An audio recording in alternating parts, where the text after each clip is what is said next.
You this evening to week 6 for the machine language project.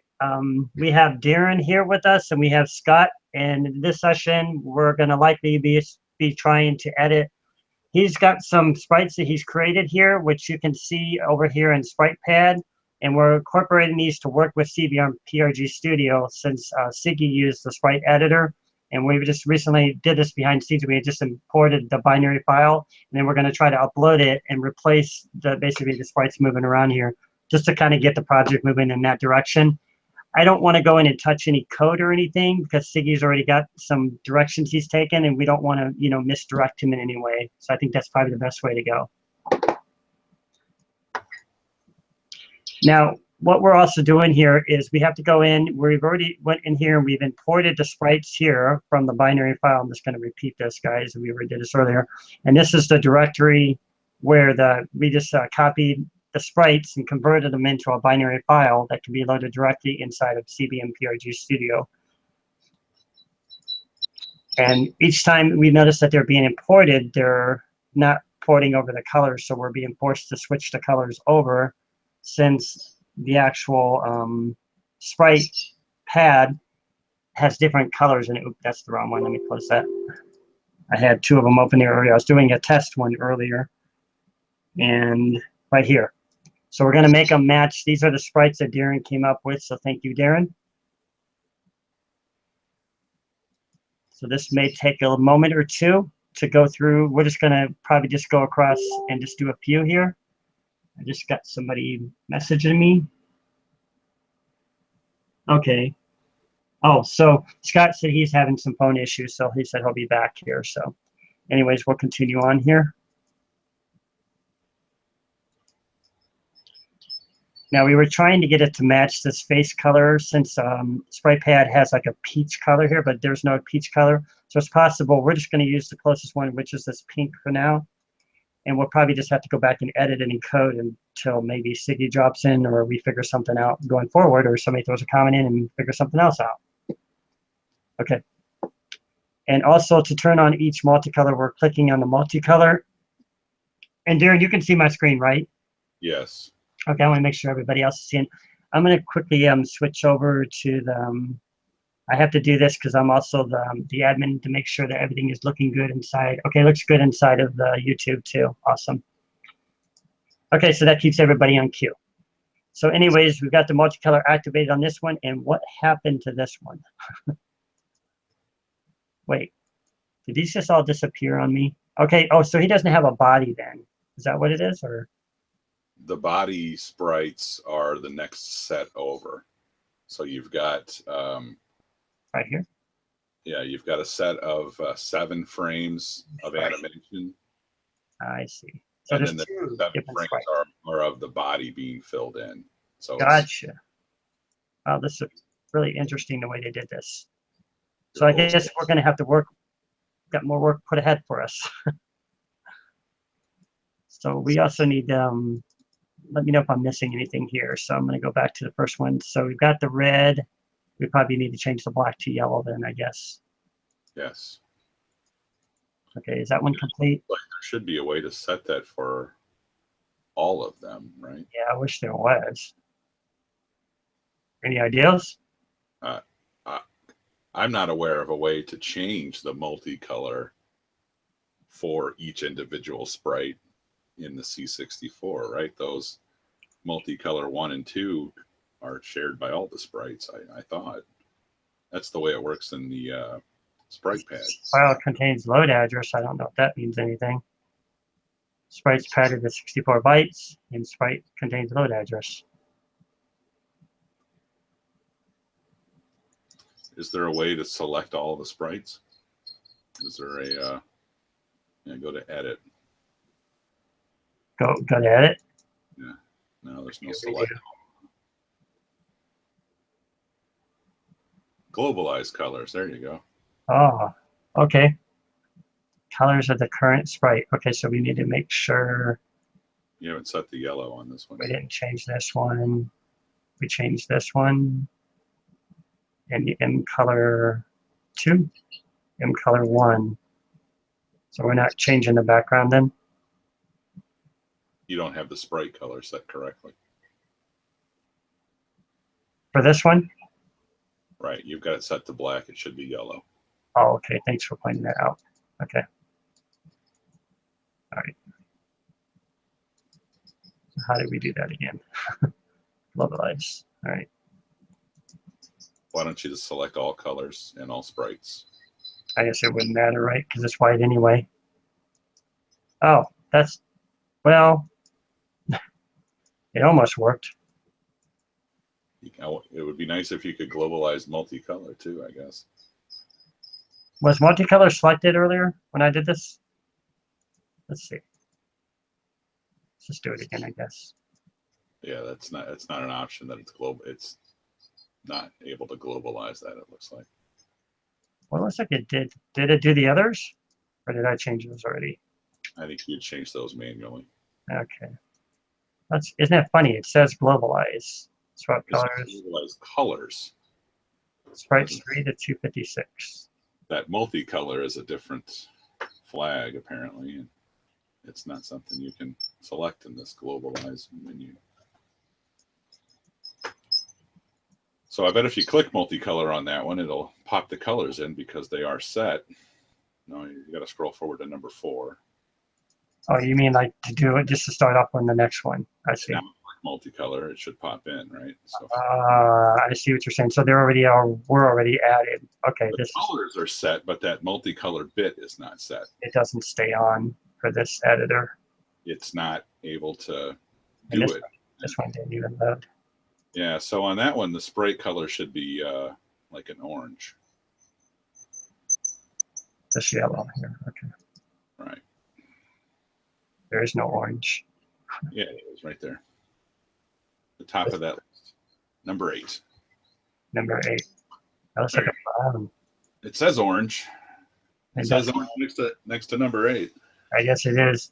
Actually, when I look at the YouTube, it does look orange. I think it's just my monitor making it look brown. Okay. So you set the sprite color on the next 7 to be orange, so you could use your globalized colors again to do that. Save some time. Yeah. So now you want to go from I see from the one we're currently at. 16. What is that? 9. If you go, or you can go to 9 to 16. I guess you already set that. You've already set sprite 8, and you want to click on sprite. No, you don't want to do all colors. No, you don't want to do all sprites. You just don't want to do all colors. You just want to do the sprite color. Oh, because you think it's going to throw in the other. I see what you're saying. So click sprite color. No, just hit 16 in there. And up above in the toggles, yeah, just hit sprite color, SPT color, that column, yeah, that one right there. Now hit OK. I see what you're saying, and then hit OK. So that should change all of those to brown. Oh, see, this one wasn't set right though, so change this one to brown. That's what I forgot to do first. Okay, so we'll just do it again. Sprite color 16. There you go. All right. Yeah, still got to hit the multicolor though. Yeah, for each one. But I mean, it's going to activate them in the project anyway when we do it. But we want to see them here. We have to hit it. Oh, we're going to set this, and it's not going to carry over. It's not going to set all this stuff for us in the code. I don't know. I've never used this tool before, so I don't know. It's all brand new to me. Oh, you know, I think we went too many sprites. Yeah, it wasn't. It should have been 14 instead of 16. There's 7 each. It just went through everything. It also went up to that one. Yeah, so we did too many there. So those need to be, the sprite color needs to be set back to yellow for those.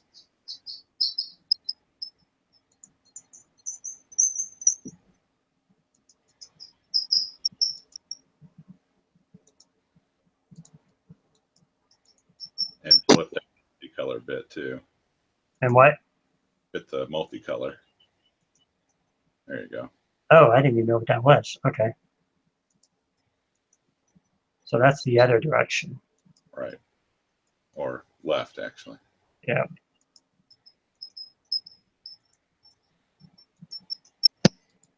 Yeah, I don't think it's pre-programming every time we click on it. I think this is just for display. And these Okay, and then we got these we got to do too now.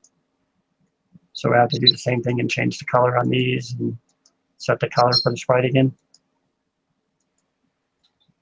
Like that. Yeah. What are we setting it to? 22 to what? 22 plus 7. 39. Is that right? 29. No, 29. Look good? Yeah. Good. Oh.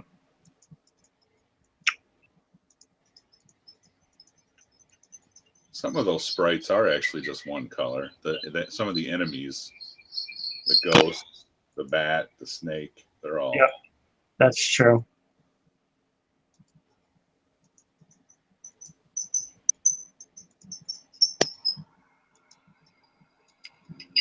I think we might be able to save this. Yeah, I think we can save this when we're done. I'm starting to remember. Okay, so we gotta do these ones now. Which one? This one?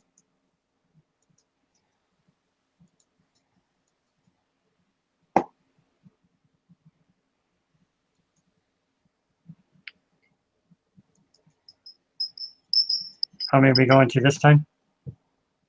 40. Is that right? Yeah. No, we'll just have to backtrack.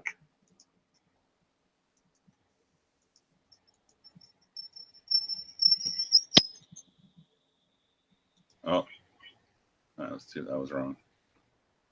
That should be yellow. What should be yellow? The sprite color. I don't know which one we're on already. So we're on number 37. Do these? Oh, you can click on it and it tells you the number. That's pretty cool. So I guess it's that one right there.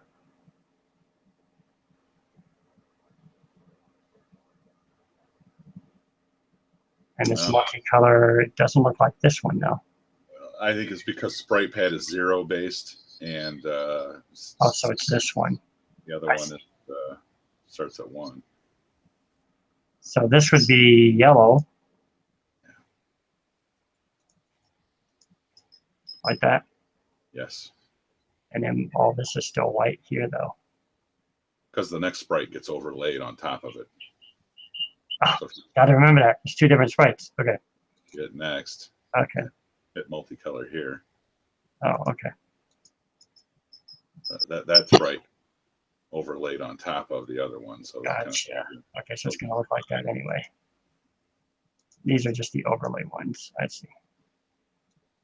So if you go back to 39, it needs its sprite color set to yellow. Go back one more. Change that sprite color to yellow. Oh, that's right. I certainly hope we can save these.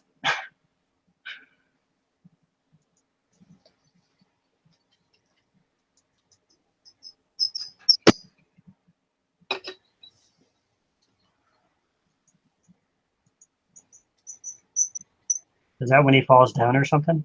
Yeah, that's when he's dead. Oh, okay. These colors are all whacked up too.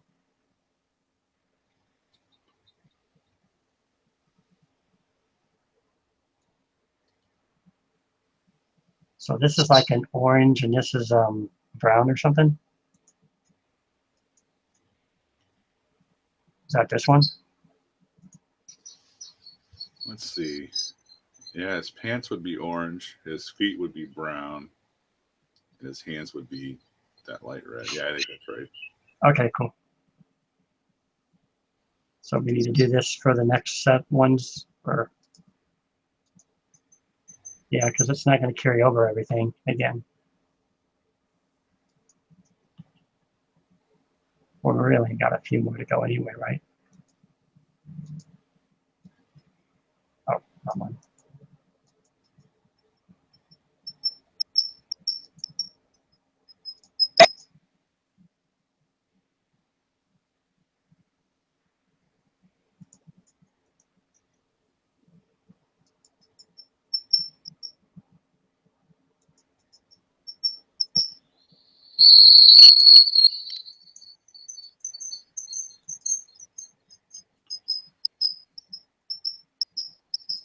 So how long did it take you to do all these?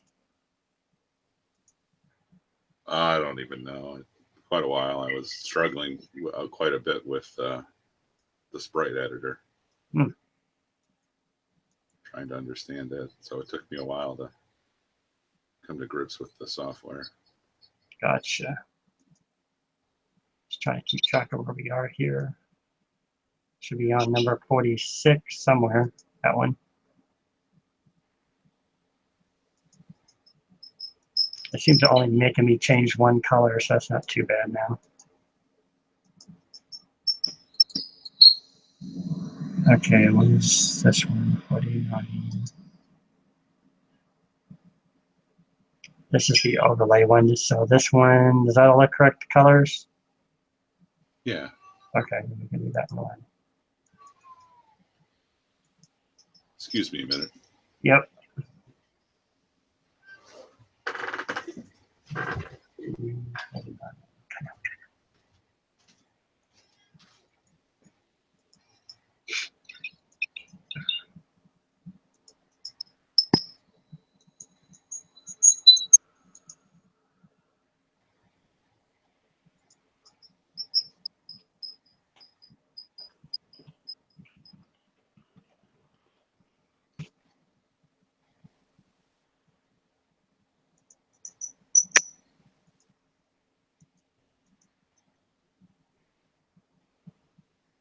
That's supposed to be yellow, I think. Where is that at? This one? Should be... That's supposed to be yellow, right?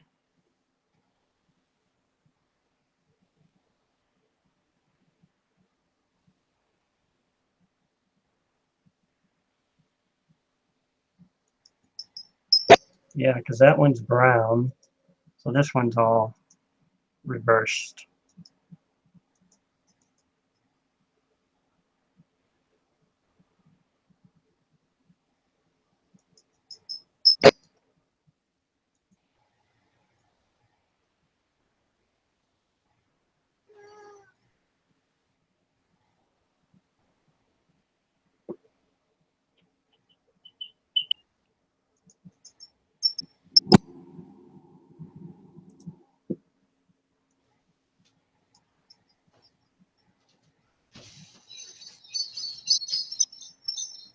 So that's 54. It's got to be that one right there. So it's yellow. I think that's everything.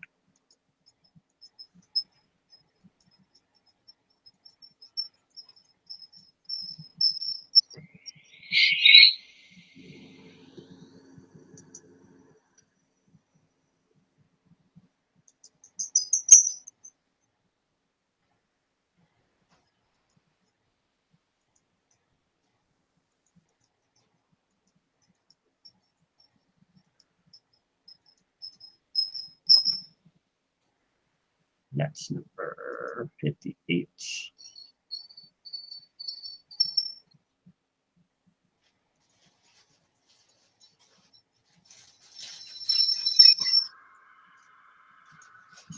And that's everything. There's 60 total. Wait, no, there's only 60. Where's the rest of them?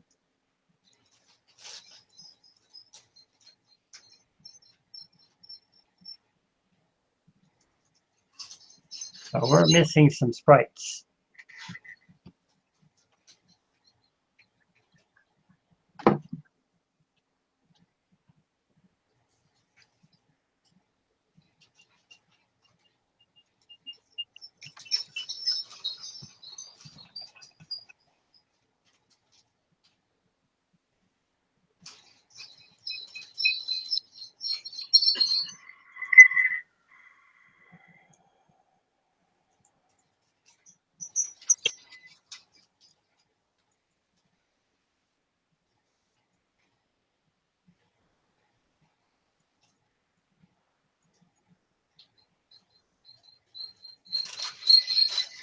Double checking.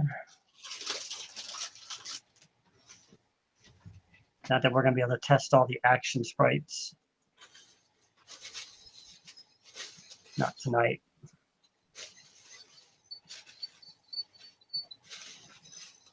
I'm back.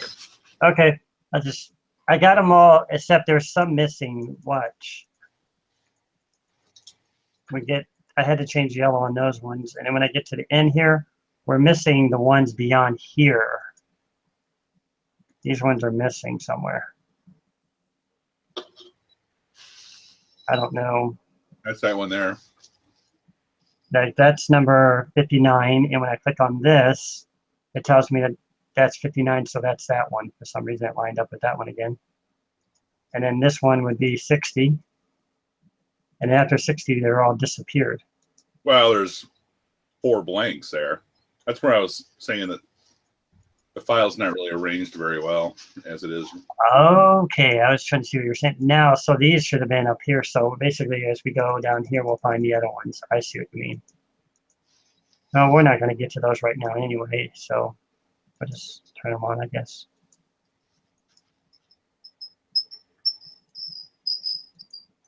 Yeah, and some of those may not be needed.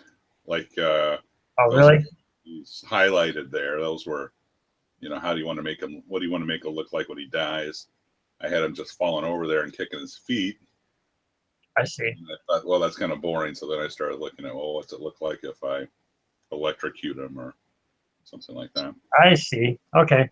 So in the original one, he doesn't get electrocuted then? No. Okay. I haven't seen this Spelunker in a good while. So I went up here and I clicked on save, but it didn't really tell me anything. So I'm hoping that they're saved. Yeah. There's only one way to find out, right? There's nothing else. You think we could export these maybe? Try to back ourselves up here. Well, you've already got him you've already got him as a binary file. What I mean is like the changes we made to them. I don't know if the binary file, apparently the binary file does not contain any of this information that we're setting. Go back to memory. I have no idea. I certainly don't want to lose our work after all that work we've done. I think you're fine, Steve. I trust So? it. Okay. So if it doesn't save when you hit save, then you don't want to use it, right? It's a hard way to find out. Okay. Which one was it? Was it this one or this one? If it's not, you got to set all these colors in code anyway, right? So I don't know. I guess it's just how it looks here inside of. Oh, so here get some from memory. Okay, that's interesting. So import. See, like, where are we going to get this from? Listing? I don't understand where they went to. How do we get them back? Oh, wait, well, you're doing a new file. You want to? we just have to double click on them. Ah, there they are. Success. Okay. Now, why is it saying that? Sprites have been edited. I didn't do nothing to them. I think on the very first frame, you edited the sprite to include an extra pixel. All right, I'll go back. Too bad you couldn't jump back to 1. This one right here? Yep. Okay, so I need to remove that. Or just don't save it. All right, just don't save it. Gotcha. I just don't want to lose our changes after we went through all that. Okay, so we got this loaded now. We got it connected to the sprite data. Well, I think that's saying that you're only taking the first 4 sprites, if I understand. Well, yeah, you're right. We need to edit that part, right? You need to change that from the bin file to the SPT. I'm not sure if those flags work on bin files or if it's just the SPT format. Gotcha. Okay, I see what you mean because we need to change it to SPT. Mm-hmm. It was 40 or 50. Where was it? This is the last one we did, right? Is this one? So 59? Does that look right? Sure. Okay. So now that we have them loaded in here, we need to get them transferred over to these. But these are these ones right here, aren't they? The running man? Oh no, that's the running man. He took up the running man. Maybe it's this one, Killbot. You have to look at the code to see which one, what number he's using for the pointer. Okay. I'm just trying to figure out like where. I So think it's he's going to just start at loading 30. them into memory is what he's doing. He's not loading them into like a label or anything. Yeah, but the way you got it set here, I think that the Spelunker ones are going to start at pointer number 32. Oh, okay. So we can probably go back and add this then.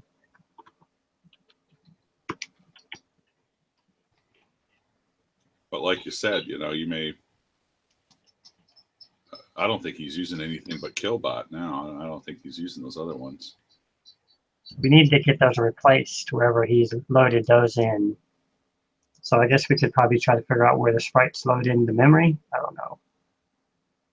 Let's see what he's got going on down here. Well, where you load the order that he's loading them in there will depend on the number that you use for the pointer to refer to it. So these are the pointers is what these are. Is that what you're saying? Well, I mean, he's giving you the pointer number there, 0 to 19, 20 to 23. These If are you, the pointers. right, and if you look at his framework, that's how he refers to them. Insert 32 then. I see what you're saying now. I'm just trying to understand what he was doing. I didn't have much time to look at his stuff.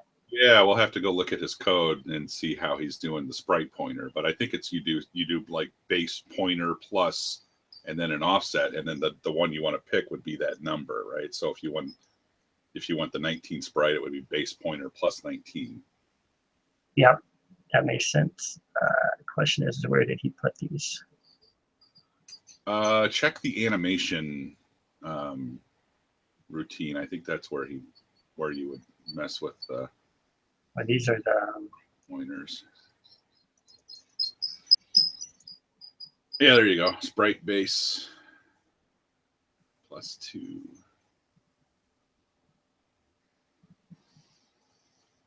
So it would be, this is it right here, sprite pointer.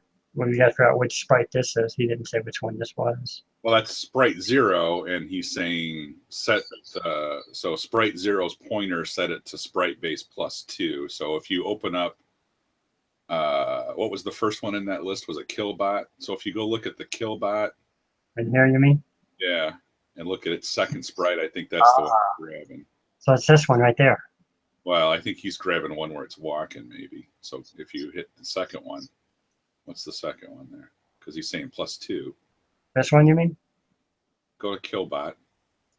Oh, you mean that? You're looking at 1. That's 2, isn't it? Right? Yeah, that's 2. Maybe it might be 0 base, so hit 1 more. Well, it just comes back over. Didn't he originally move that one? It's right there. So it's sprite number 13. Is it? Go back to the code. What's the code say? What's he doing here? Animation tests. Make sure that that's getting called somewhere. That might not even be called. Animation test. Yeah. How am I going to do this? Look in the main. Let's just start in the main and see what happens. I was just going to search it. He already wrote some stuff about it. Oh yeah, you can do that too. Works for all sprites using X register added standing still to animation test 2 if direction equals 0. See, that's 2 though, so that's where I was thinking that maybe this one's not even being used. Oh, I see what you're saying. So he was using 2. JSR 2, right there we go. He doesn't even have a JSR and test, you're right. Okay, gotcha. So 2 is what we need. Yeah, so let's look at 2 and then see how he's setting that base. Oh, I see how he's doing this now. Okay. So here it is. Thank you. That would have saved me a lot of trouble right there.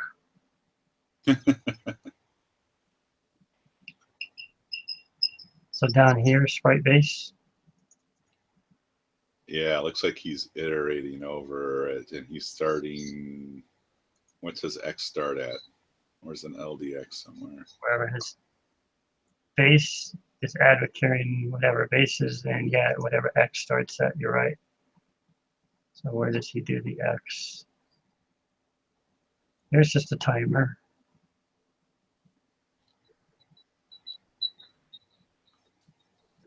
I sent him a message tonight too, you know, an invite just in case you guys show up. Update animation. So he updates animation. He's essentially passing. Looks like he's passing in like each time here. He's putting a 16 here. So that's going to load it in. But the X isn't being changed. That's just loading in the 16. That's not changing the X. Where does he do this? So we probably have to figure out where that X is being altered at. Maybe it's somewhere before anim test 2. No, it can't be. It's got to be in there somewhere. Because you can actually load a routine on the outside and then in GSR inside that routine. Let me just take a quick peek here. I don't know how to get back to the other one now without searching it.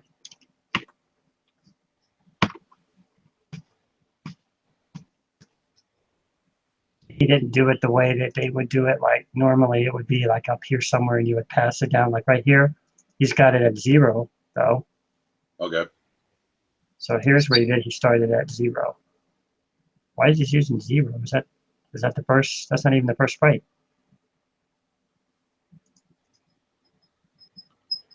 I don't quite get that part.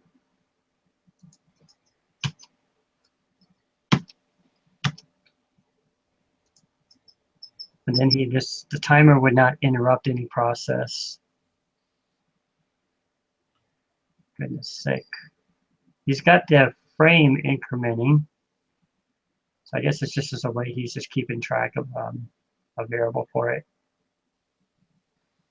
And he's comparing them by frames here. Standing still, if we need to use frames 0 to 3, we hit 4, we need to reset the start. So this must be the flip frames. Reset the start, store a proper place for this sprite. I think animation frame is basically an index of which frame of the animation we are currently on. So with the Spelunker sprites, we've got a 7 frame animation, right? So we want to reset at 7. Oh, I see. So it's counting over until it gets to the 1 and it kind of flips back over. Let's keep going down here, I guess, left to right. Animation frame is 12 or more. I mean, these are only just telling us the frames. So we got to figure out how to change those numbers. So animation frame is 12 or more. We were probably already moving, so we can just continue with direction checks. Let me see what I did. Not set a valuable cases are correct. Automatic set into the correct start. This is the key to everything right here. Direction is -1, we are moving left. So he's got his sprite directions doing stuff too. Controlling left and right movement, I guess. Sprite moving right, use frames 3 to 7. I'm trying to figure out what his algorithm is doing. I think you take its sprite base plus whatever image you're looking for. Would we do that inside of the compare? Because you can't, I don't know if you can add operators inside of here, can you? No, it's whenever you are setting the sprite pointer. So where is he doing a store of like sprite 0 pointer? Down here. He does it every time he updates. Let's see. So he's adding something to the sprite base, right? Over and over again, right? Yeah. So there he's loaded 16 in the accumulator. So apparently the left animation starts at 16. Okay, so we just have to figure out where ours starts at. Looking over here, obviously. Ours is at 16. Well, we'll need, he's only got 1 sprite. We'll need to set 2 sprites up for the player. I think I missed you on that. At some point in this main, he is setting up the sprites. Right, he's activating sprite 0, sprite 1, Sprite 2. So he only had, so the Killbot is just one sprite, whereas our Spelunky sprite is 2 sprites, one laid on top of another. Oh, right. Okay, I get what you're saying. So we'll also have to set up Okay, where the pointers are set initially. gotcha. So we need to go ahead and add in a second sprite there then. Well, you're in the animation bit right now. I think we need to go to where it actually gets initialized first, not where it gets changed. We will eventually have to change this, but right, it's just the animation.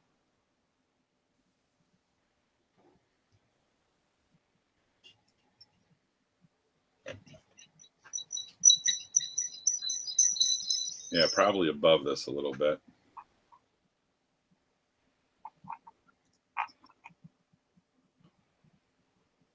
We'll probably have to go back to the end test or something maybe. JSR. Look for where he does a store of sprite 0 pointer.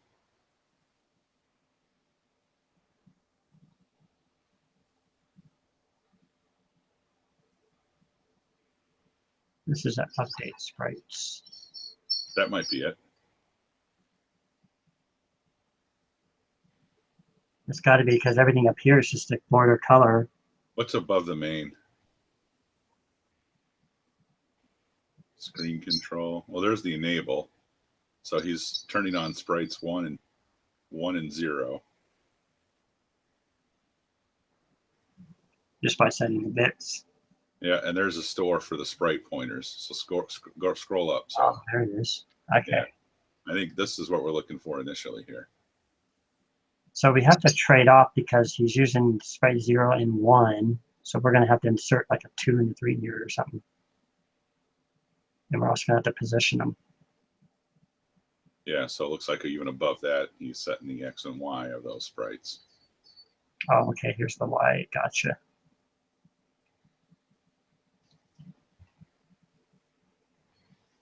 So do you want to replace the sprites that he's using, or do you want to add new ones, or what do you want to do here? Well, yeah, we want to. The easiest way to do it, would it just be easier just to replace his? Which one is joystick controlled? That's a good question. That I don't know yet. That's the one you want to replace if you want to replace one. Yep, that would save us a lot of trouble. So whatever, this is what it updates the sprites, and this is the joystick right here. His joystick routine just sets a variable as to which direction it's moving, I think. Yep. It just sets a bit. So update sprites is his joystick routine. I don't get the update sprites, but I guess that's just what the whole routine is doing. So whatever sprite is inside of here is what we're going to need, right? And he uses it, it goes right here, JSR's after it's, what is this done step out here? So it's right out here. That's positive, we move it down. So yeah, he's using the move sprite up. Maybe we need to look at that one. What is move sprite up? That's in his sprite routines assembly file. Yeah, I was like trying to figure out where that, how do you find that? Sprite routines, this one right here then. That saves me a lot of time. Okay.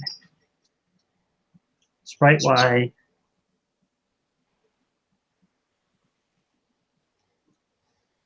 Okay. Whatever what this one is, I'm just going to copy it and save it. There's a notepad over here somewhere.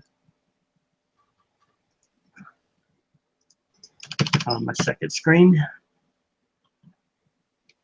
Got the Y part. Okay, so that would be our spelunker. Yeah, and this gets into his framework of how he's set up. I see. Sprite, he made it pretty simple for us. Sprite, Y, and X. Not like we had to figure out if it was 2, 3, or whatever. Right, but that's really an array of them. This isn't, you don't think this is the actual address? Well, it is for the 0 sprite, but if you want the sprite 1, then you have to, offset that by 1. It's right there. Vic Sprite Y. Right. Okay, that's just the X and Y movement positions. So Vic Sprite Y position, that's the one we need to play with. And Vic Sprite X. That is the register Yep. to set, I guess. But there's also a variable that he keeps track of there. X and Y is in a variable too. This one right here. Yeah. Load the sprite position. This is going to be the position, so we probably don't need to play with that because it's going to be controlled by the joystick. No, that's its Y position on the screen. Yep. That's just because I'm looking at the Y, but he's probably got them ordered down, right and left. It's probably up here, if I imagine. Right. Oh, left. Okay, I see what you're saying. Okay, so left. What's he got going on here? Right. This is for the most significant bit, the X extend. Oh, so this is just the extended bit. I see. Yeah, if you're moving left, he's figuring out if you got to turn it off. Gotcha. He's flipping the bits here or something. That's kind of weird. He really understands those bits. Well, yeah, and he's kind of arranged the sprites in a sort of an array, I guess, on how he references them. I don't quite understand some of his logic, but okay. But at least we know the dates of what he's using for the X position. Now the question is, how do we get ours in here to properly show? Well, we know it's the X, so we need to utilize the X in place of this guy or something. I think this is the one that moves with the joystick. Matter of fact, let me plug in my joystick. Well, would have saved a lot of trouble. So say you want to set the X position of the first sprite, then you're just going to store to that Vic Sprite X position, right? Yeah. And the Sprite pos X. Those will be the two. One's the register and one's the variable. If you want to get at the second sprite, you have to go to Vic Sprite X pos +2 for the overlap. So are we going to put it here? Because the register for the sprite 1 is D0002 instead of D000. Right here is where he says it. Okay, so that's what this is. Yeah. Okay, thanks for clarifying. I'm just so used to the regular numbers. I got to get used to like what he's utilized. Right. Yeah, this is how he set up his framework, right? To do it this way, right?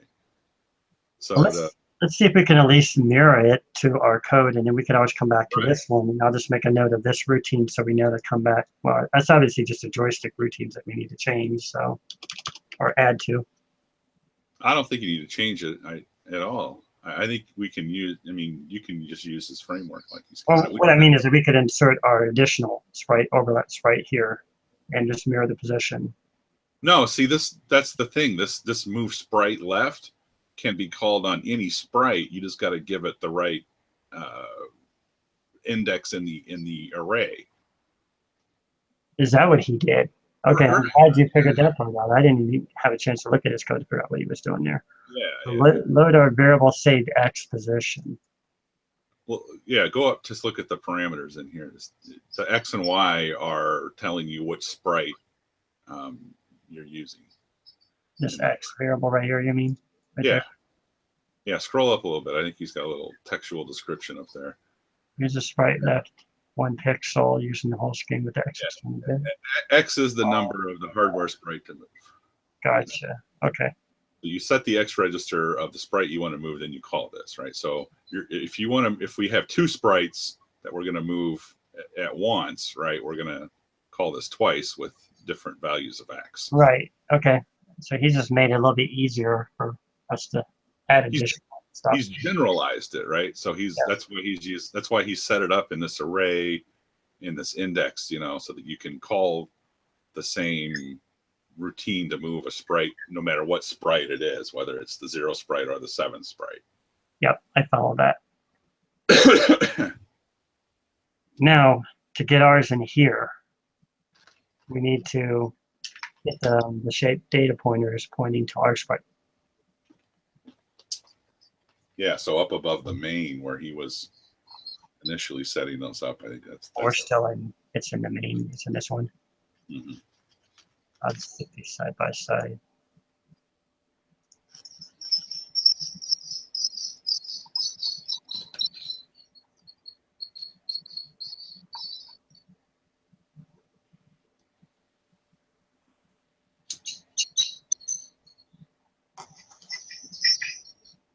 So up in here, where we were earlier. Yeah, I think So we have to turn on the, yeah, there he's setting some positions of the what is it? +2 would be of sprite 1. Which line are you looking at? That line right there, 360. Right here, okay. Add 2 derived at D002.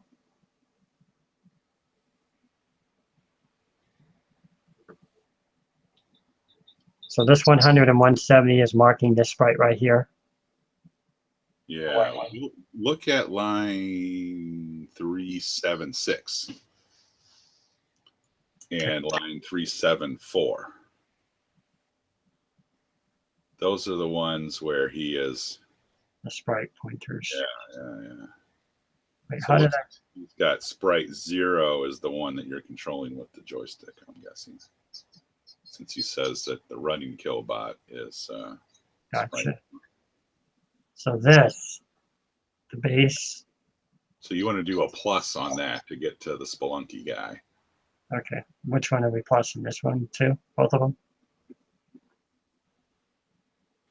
You can, yeah, you can plus both of them. Just be aware that one of them is going to run around by itself.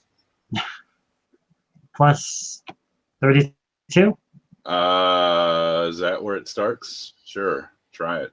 That was the left position. That's not the idle position though. All right, see what happens. Hit run.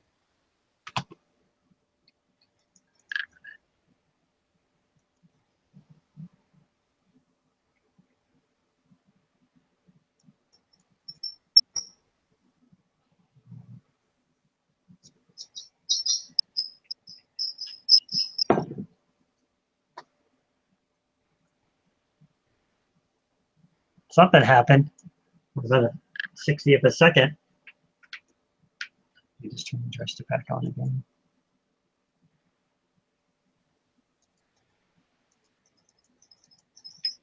Yeah, it happened for a 60th of a second. So he's updating it somewhere. We have to go and change it in the code somewhere. I never saw it. Oh, let me rerun it real quick and watch real carefully. I'll take your word for it. Oh, okay. So anyways, we need to go and update these sprite pointers wherever he's updating these at. It's probably somewhere else in the code. I'm just going to search. There we are. Animation test. Is that the one? That's not the one we used though, right? Yeah, that was not getting called.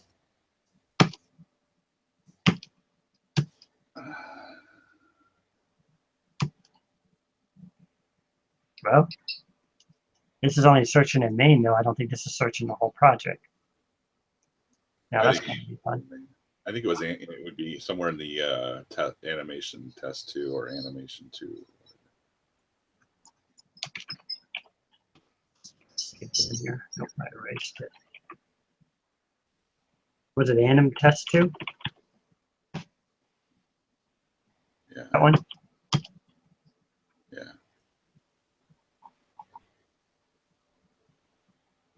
It was when we added a carry with it.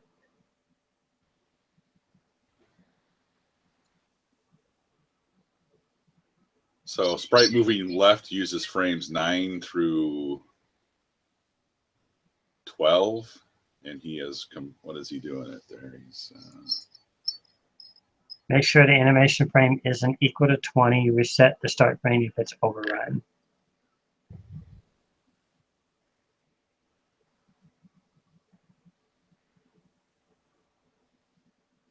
Only we can find out. Go back and look at them.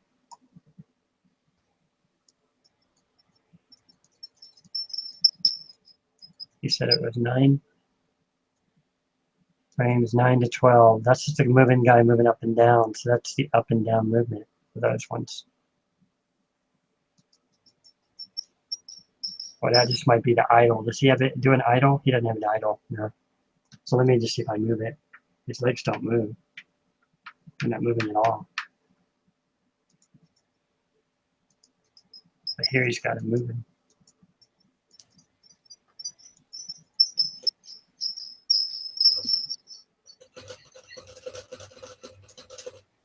Wait, I'm looking at the up and down here. I need to go to the left. There we go.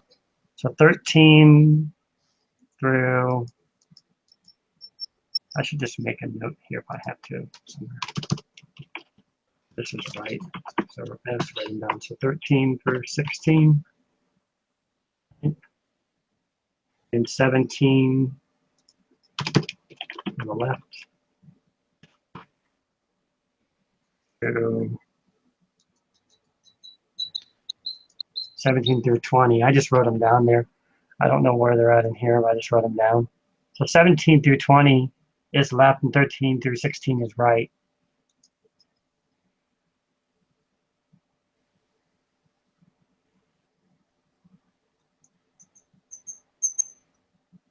So he's going from 16 to 20 here. Scroll up a little bit. This should be, it's just the left. That's what it is. That makes sense. So this. Keep scrolling up a little bit more. Where do we come in here? That's the timer. That's what is X set to whenever we come into this routine? 0. We looked at it earlier.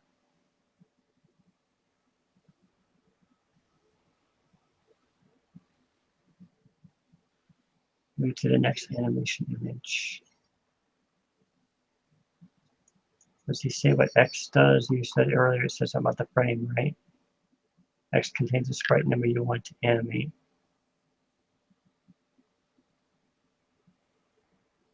So if it's 0, then it's sprite 0. Yeah. No, this is hard-coded to sprite images 0 through 20, which contain killbot. Yep. I'm just looking at it on here. There's no 0. There's a 1. I guess we could say 1 is 0. That's why the numbers are off, because I started 0. Yeah, yeah. Whereas maybe 16 through 19. Okay, I see what he's doing. Back in. 16 through 19 should be left. And then 12 through 15 should be right.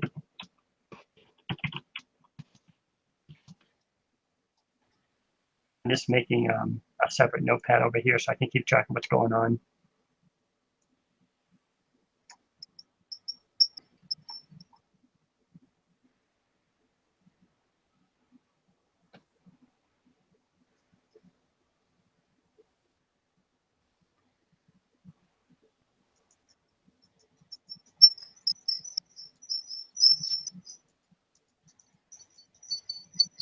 So 12 is the one we want to play with first. We want to set 12 to the left or the right. We can just use the right first, I guess, because he moves right first anyway.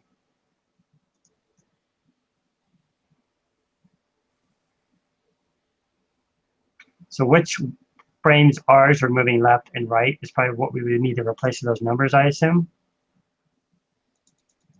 Does he doesn't have 32 in here, so I assume if we would go and look up ours, it should work, right?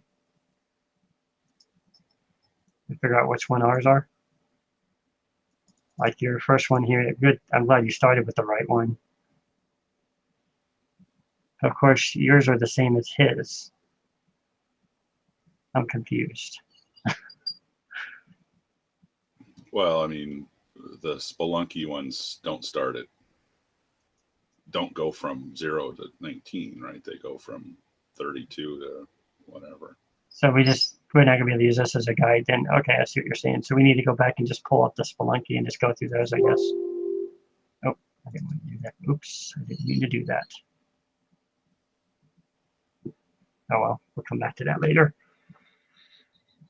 Okay, so let's just close this one.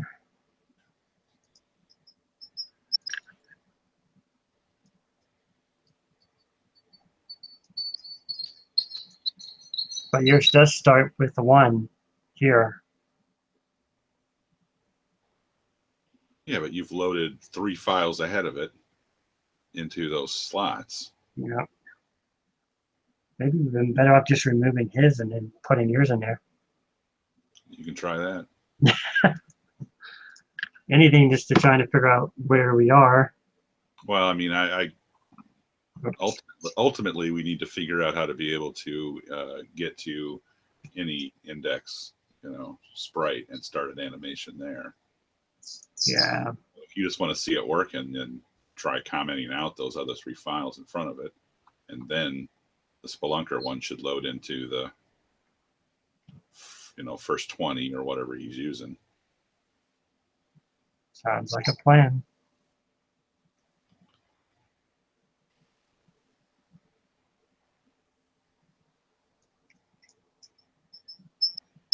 Nope. Now, why are his still on there when I X'd them out? I have no idea. Oh my gosh. Let's just didn't load the project because it's why I've always gone doing it, done it this way. Clean it. Memory.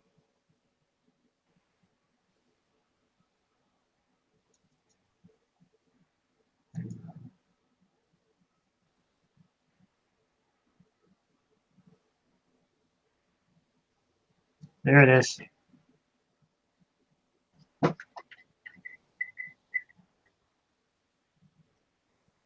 So we got him moving. Does he look like he's moving? Is like all the data's matching? Oh, it's off that way. We got some work to do. Well, this is just for this one. This isn't the one we were trying to program, all right? So joystick settings up.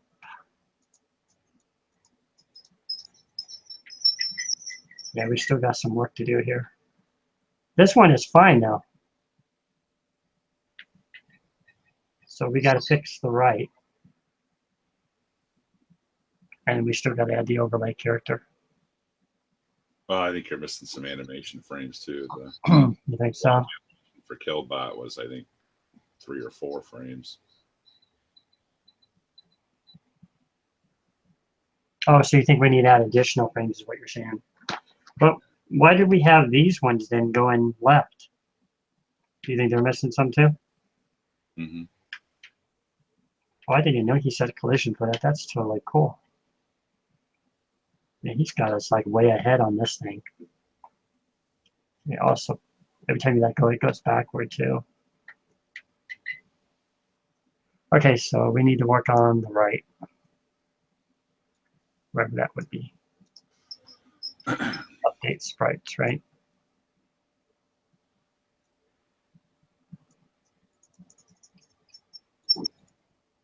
Well, that's the joystick. Okay.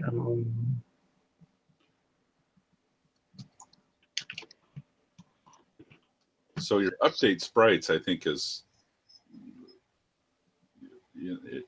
since we want to, you will have to modify that, but I think you'll just have to add the second sprite to get updated along with. Okay. We can come back to it, but to get this part working for now, so when he's walking this way, so it looks normal. It's like flipping the other sprites for some reason. Yeah. But remember, we couldn't find that other area to add the base earlier. Right, the pointer. Yeah. Which this points to the sprite number we're going to be moving. And this is where it, I guess I need to understand this. Animation, is that just moving this one, maybe? And then this one is just to move update sprites? Is that what he did?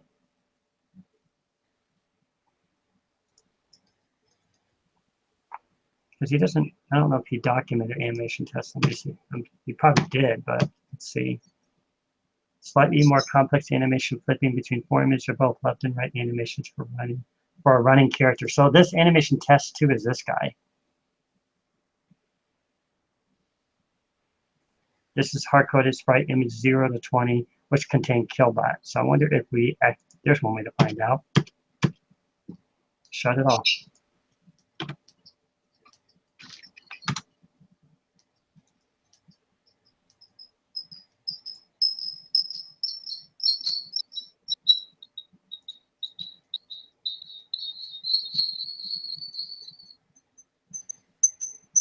So if he disappears, then we figured that part out. Okay, so this is animation 2 then. I don't quite get why that's animation 2, but okay, so at least we know animation 2 is the one we need to concentrate on. That's just no trick I've always done. Just comment it out if you can't figure out what it's doing and something shuts down, it's that section. Okay. So that explains, that helps a lot already. I guess he called this one animation 1 or something, and this must have been animation 2. So it was 2. Slightly more complex and flipping between 4 images for both left and right animations for a running character. Running character. That threw me off because I thought this was the running character.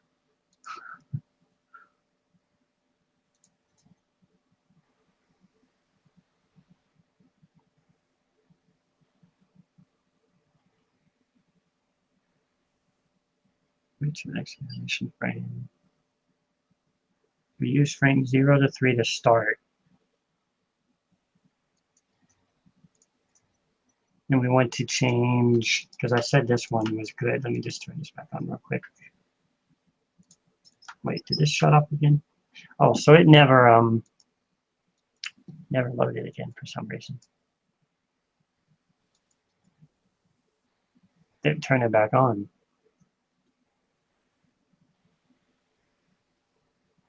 There it goes. Okay, so it should be back. I think that this thing turns us off every time. Okay, so good. So that's animation 2.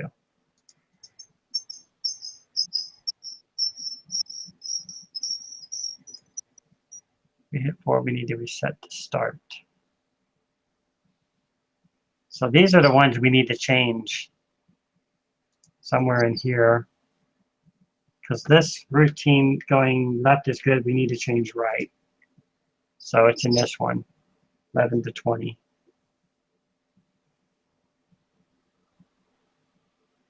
I think I should load your sprite pad again. I shut it off earlier. I had it open down here again.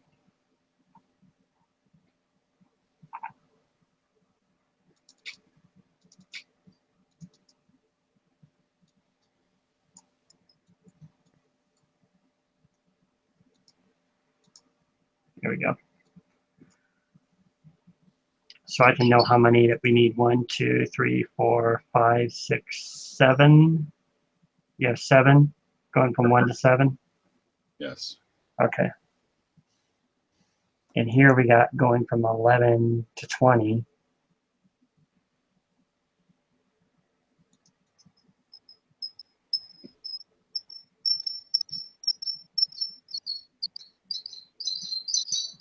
Nine, 10, 11. So it looks like it's probably starting with this one then. So what would we say we give it a shot? And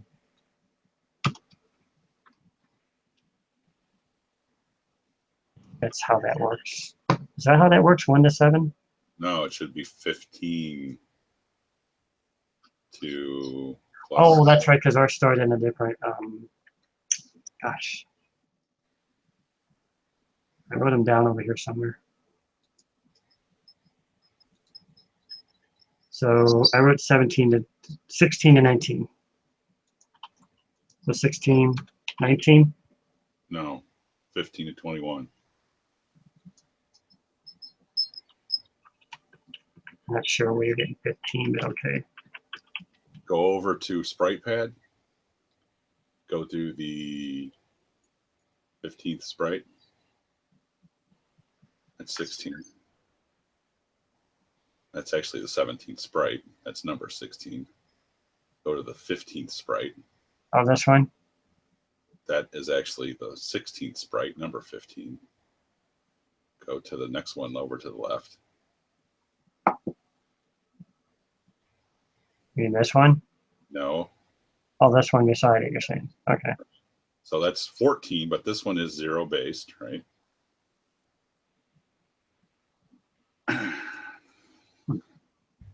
Well, maybe it is 14 to 20. I don't know. It's either 15 to 21 or 14 to 20.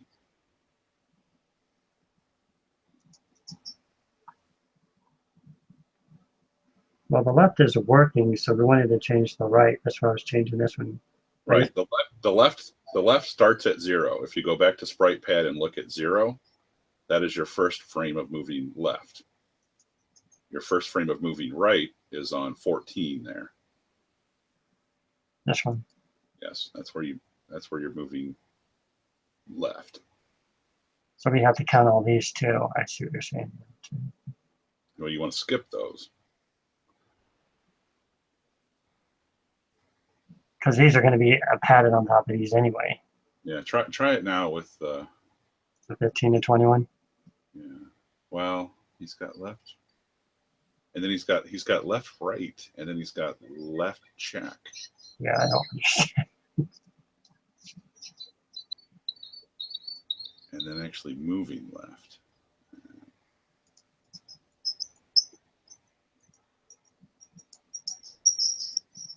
That is changing the one that's running down at the bottom.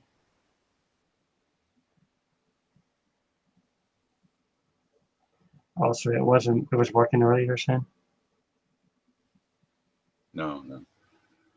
I don't know what's going on. Way to find out. I don't understand what left right is versus left check versus moving left. Let me read it here. If we go from standing to moving frame,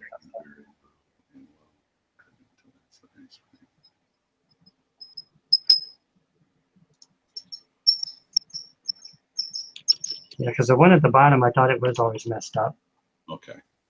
Yeah. So I think we're changing the right one, but it's just we're still not changing the right frames or something. But you can redo this. That's kind of cool. It's just not updating again for some reason. Direction checks.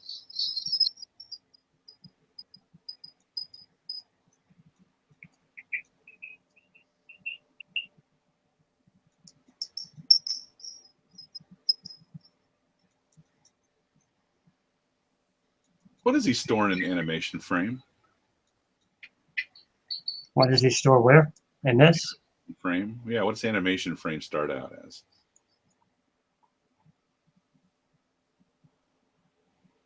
Where is that set? He increments it.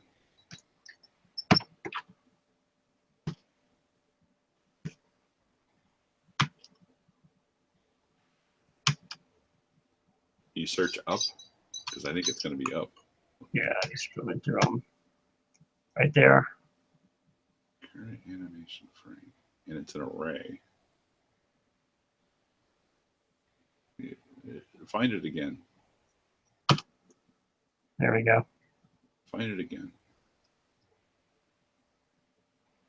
He puts a 4 in it. Right here. So this is where he sets what so that is what's he doing? Starting sprite image for runner. So I think by putting a 4 in there, he's saying start the right movement at 4. Right? Starting sprite image for runner. And he puts a 4 over here, whatever that means.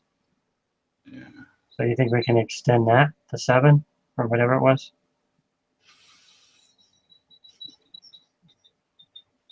For going right, yeah, it would be 14. Oh, Oh, I keep saying 7, 14. That's right, because that was the left one. It starts with the left.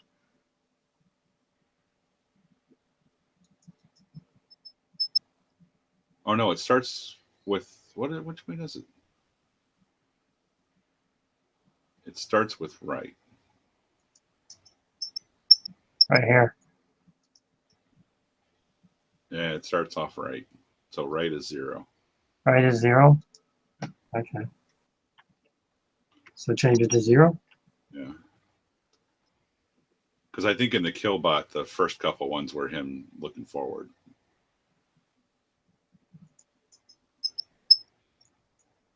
I think this is just going to fix the one at the bottom, though, right? Oh, no, it didn't even do that. It's still messed up. I'll find out. That's doing the same thing. Let's test the other one. I saved this settings, and for some reason, it's still not saving the settings every time I exit. I'll get that. Nope, it's still locked up. So when I move it, it looks like it moves it for a second, then it shows that other one going like that.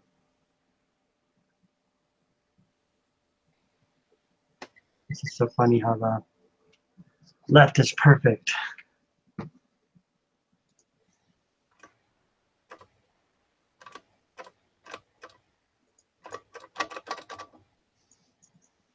Yeah, I did something different here. I guess I departed from his framework quite a bit here in mine. Well, I mean, you had to add additional sprites, though. I did, and I didn't use the animation frame quite the same way he did. My animation frame is just a counter that goes from 0 to 7. Oh, okay. And then I had an animation test. I was looking at what direction the sprite was moving, saying, is it moving left? If so, then I got a routine for that. Is it not moving? I got a routine for that. And then is it moving right? I see. So Yeah, just kind of straightforward, backward and forward. Sprite colors registers when concurrent. yeah. Can you see my screen? Hold on, let me share your screen.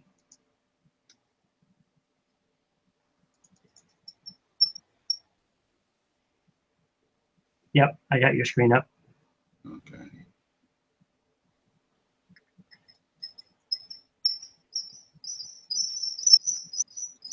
You see what I'm, so what I do is I kind of keep track of the last direction he was looking at because I need to know which way to point to his head. This is for that Trump game that I was doing. Here, I'll show you what it looks like. So there are 3 sprites. The body is 2 sprites. His tie and his shirt are 1 sprite, and then the blue suit and feet and hands are another sprite. So those are laid on top of one another. And then the head is 1 sprite. But you see, for the idle animation, if I'm moving left, his head is pointing, or I move right, so his head is pointing to the right. Yes. And left, his head points to the left. Mm-hmm. And then whenever he goes to the idle animation, his head stays looking left. Same thing with looking right. So that's what that last look variable is here that I'm referencing. Hmm. So apparently, if last look is +1, that means he's right, and if it's 0, that means he's left. And then what I do is I sort of start out the sprite pointers. So I had 4, 24, and 28.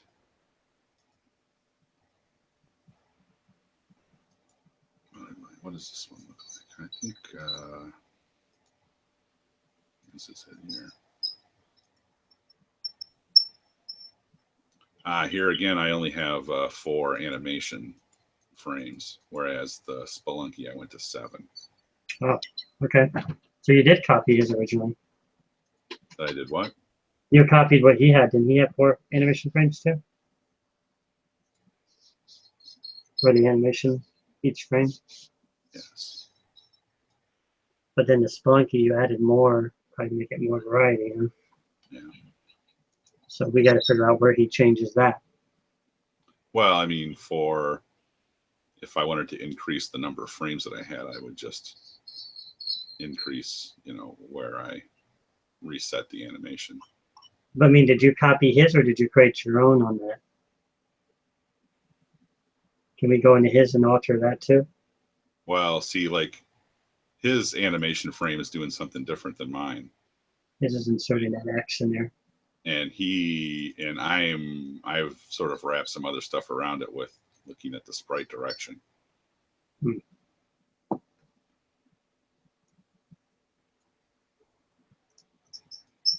So yeah, all I'm doing with the animation frame is I'm adding it to the sprite pointer. Whereas he was doing something else with his framework, I guess, that I didn't understand. So I think that's why I did it this way, is because I didn't quite understand what he was doing with the framework. I see.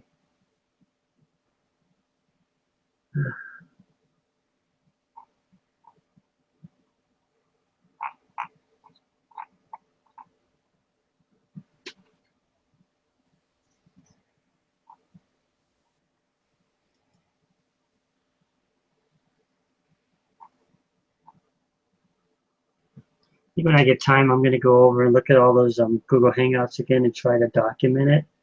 I told everybody I was going to do that, but life changes, so they're unexpected sometimes. And I just went through an intense training course at work and had to be retrained in another product again. So, Oh, yeah? yeah, this is what I was telling Scott. I left my previous position. I went back to my previous department, and I'm under way less stress. I don't have to sell anymore. That sounds good. Yeah, I'm not a salesperson. They wanted you to know everything. Like that position I was in before, they wanted you to know everything there was to know about PayPal. And I'm sorry, that's not going to happen for me in one. And what I found out is I ended up skipping over like 5 different departments to get there. Like, no wonder I was under so much stress. But a lot of people, several people on my team did that, and they're still there. And I'm like, I wonder how they're going to make it. I mean, they're doing well so far, but I'm like, I don't know. I'm just much happier in my last role. I mean, even today, I don't even know what a handle time is. I work in a call center. I had a super low handle time. So I'm like, yeah, I'm right where I should be now. Because I've had 2 years in that department. That sounds good. Yeah, I'm much happier too. I thought you said you were going to be doing some sort of development, web development. Yeah, my friend was supposed to contact me about that, but he does so many things. He does web development, he does real estate, and he does vacation rentals. So I have no idea when he's going to get back to me. He keeps saying the next month, the next month. I'm like, okay, I'll just be sitting here waiting, I guess. But I'm not going back on my own. My job, I like job security, and I don't want to go out there and be stuck getting fired after position because you haven't caught up with everything else everybody else is doing. I don't want to do that anymore. So I'm going to stay where I am. Yeah. I should have listened to my parents a long time ago, and I never left my previous position, but that's old news. So getting back here, though, we just need to go to his update animation. That's probably, he called his update sprites. Is that it? Update sprites is really just kind of doing the setting that variable as to which direction he's going. So that's not changing the frames when you're moving the joystick? I think it is actually. Because here, I'll go back to sharing my screen again. I had yours up that whole time. Here, he has the move sprite routine. Right. Those sprite routines I don't think we'll have to touch, is what I'm saying. Anything in that file, I don't think we'll have to get into it. Because this is just all taking care of the extended bit. And this is kind of controlling the joystick only, you're saying? Yeah. Although we'll have to put in the second one in here for the overlap. Right. But back in the main assembly, there was the animation. So that's where it's all happening at. That's kind of where I have all of mine. Shape data. Is it animation tests? Or is it not coming up now? was A and anim test 2. Yeah, I have it right here. I was just in the wrong file.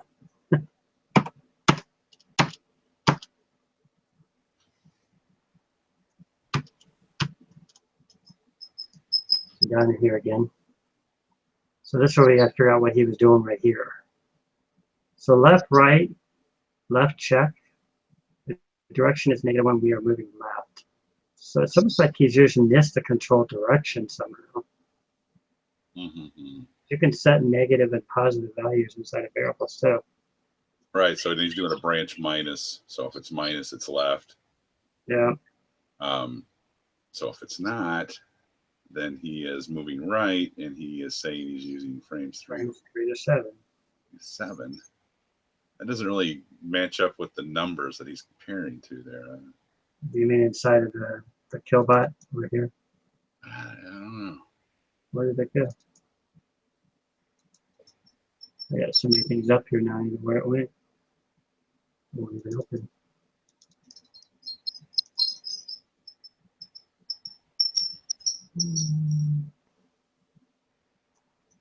Maybe I moved it on my second screen. Let me see.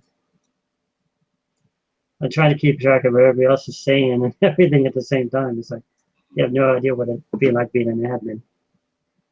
Okay.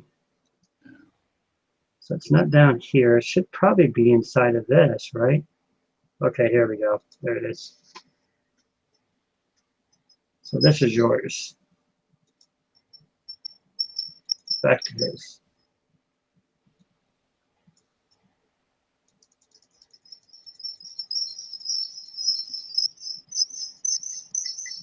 So it starts right there. Which I documented down here. Okay, yeah, so there's the 12. But that is moving right. Okay, yeah, so moving right would be 12.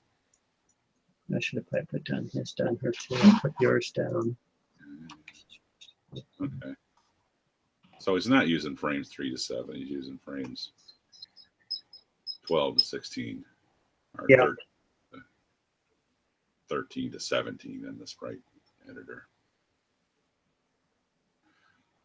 All right, so our right is also there, isn't it? Yeah. It just needs to go farther. Let's put it up there. Ours not 12. Ours starts at 14, right? Well, that's left. Right starts at 0.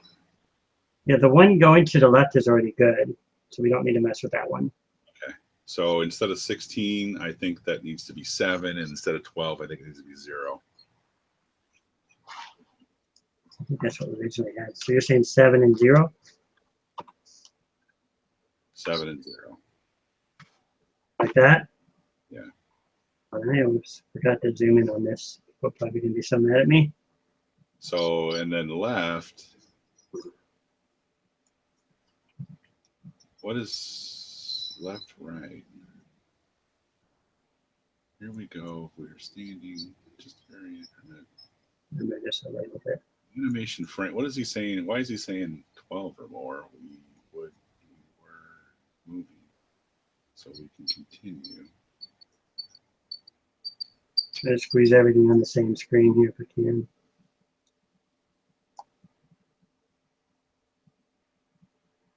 Maybe I should turn off this middle section.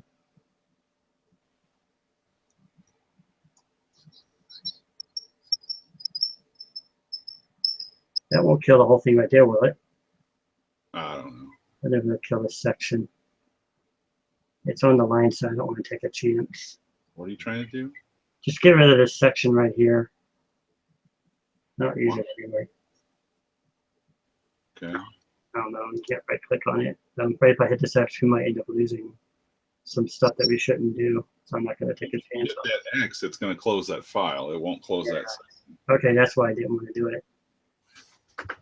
Whatever this line, the section is right here. Oh well, hopefully I can see it there. Let's try running it now and see what happens. I don't quite know what's going in that left underscore right part there where he is that load 19.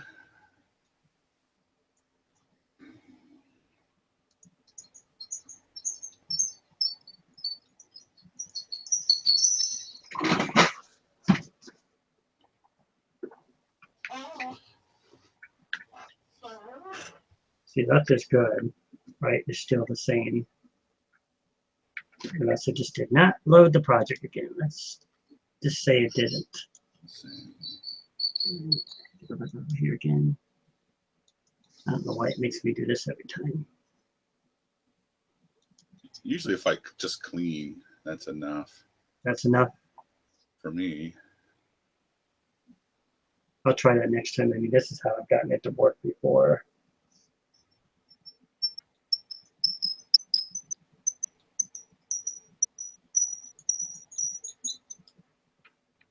Hey, look at that. We got something going, but it's freezing. So at least we got something going on. We've activated it. We know that that's the right area now. But the animation frames aren't changing.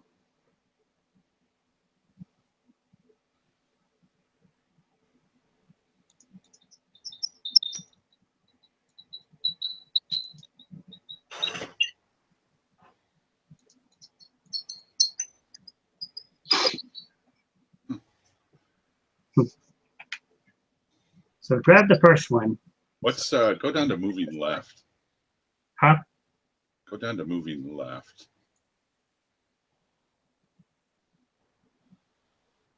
Use frames 9 to 12. Yeah. So this is the one that was working going left. Yeah, I don't think that's quite right though. I think that should be 14. So you think it's missing some frames or something? You can go back and look at it again. Doesn't look like it's missing anything. Yeah, just leave it up against the brick so you can kind of see it there. I don't know. It's kind of rough to tell with that there, but does it show it like when it's moving at the bottom here or anything? Can we see it down there? I just don't think that these numbers are correct. 16 is not right. That's just the X position. This is the character on the background. In the moving left routine over there on line 733 and line 737 and line 744. I think those are the wrong values. So the moving left frame is not start on frame 16. It starts on frame 14. Okay. This has to be 14 too? Yes. And it's 7 frames long, so 20 is correct, right? No, 20 needs to go 21. It gotta be 21, that's right. Or maybe it might be 13 and 20, and try this and see if it goes over one. Leave it at 14? Yeah, let's try it like that first. Okay, let's try cleaning it this time and running it.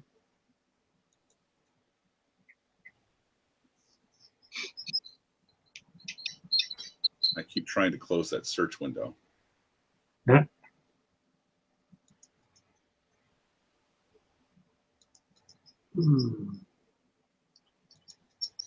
You always have to reload the joystick every time too?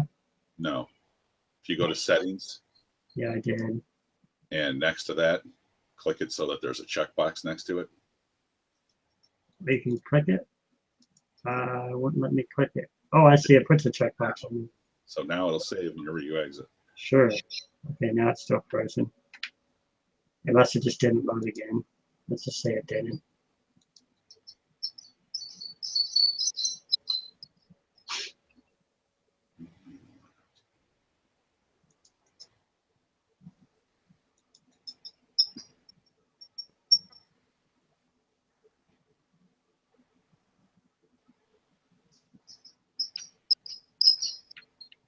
I don't know.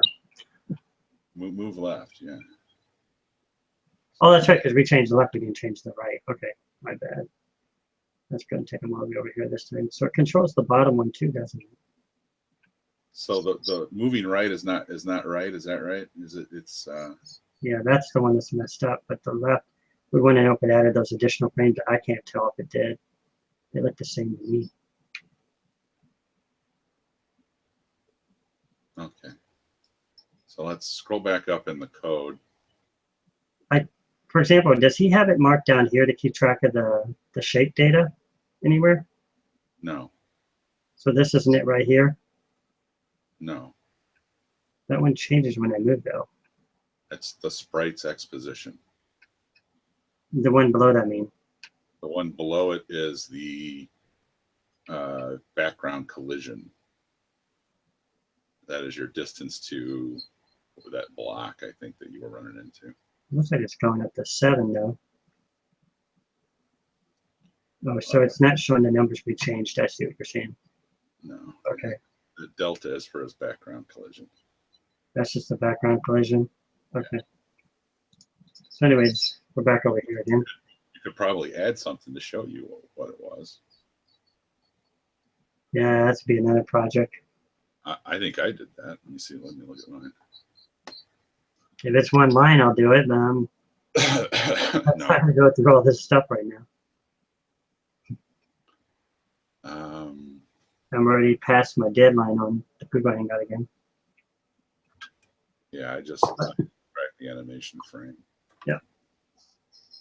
So they have to expect that tonight because we're still learning from this. We're just playing catch up. Yeah, okay. Maybe we should do a catch up every week, huh?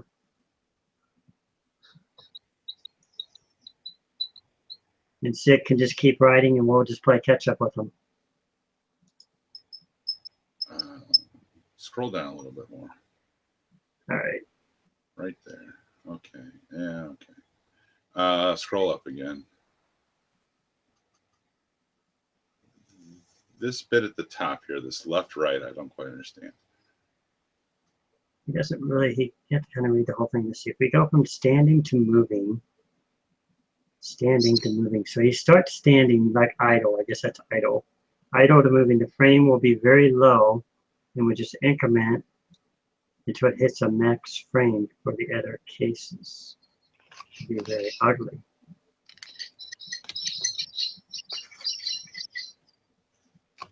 What's he mean by the frame will be very low? I don't know. He's looking to see if it's 16. If it is branch carry set. So that means if it's less than 16. Change this, for example. I assume this 12 will be 16. What happens on the, if you do a compare on the branch carry set? Is that less than? Yes. UCC sets the carry flag. So he's saying if it's less than 16, he's checking left. Yep. Is that correct? Where does Actually, BCC clears the carry flag, my bad. What's that? Left starts at 14 though, right? And it goes to 20. We can pull yours back up again. Or it goes to 21.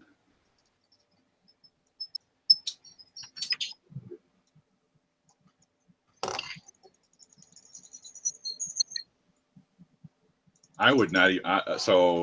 I'm displeased with this sprite editor, and I would just go back to Charpad that actually shows you the entire sheet of sprites. You don't think this is working?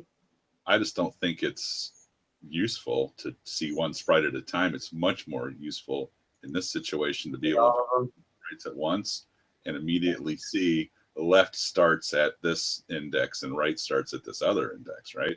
So there you can see that right starts at index 0 and left starts at, if you click on those. Because you can see them all, that's what you mean. Right. Instead of having to. Right, so left starts at 14, not at 16. Okay. So I don't know what the 16, he says if the animation frame is 16 or more, we are probably already moving. So well, I changed this earlier. It was 12 earlier. I was trying to make it match what we changed it to. Why would it have been 12? Why? So 16 is not the right number. it would be 0 or 14, I believe. Try 14 there. And that's what you had down below. And then the max is going to be 21, not 20 or 19. So That's what you had down here. Try that. I don't know. Oh, hang on. Update animation at 4. You want to go to 7. You don't want to go to 4. Right here? Yeah. Oh, because we were only doing 4 frames. I see how that works. Okay.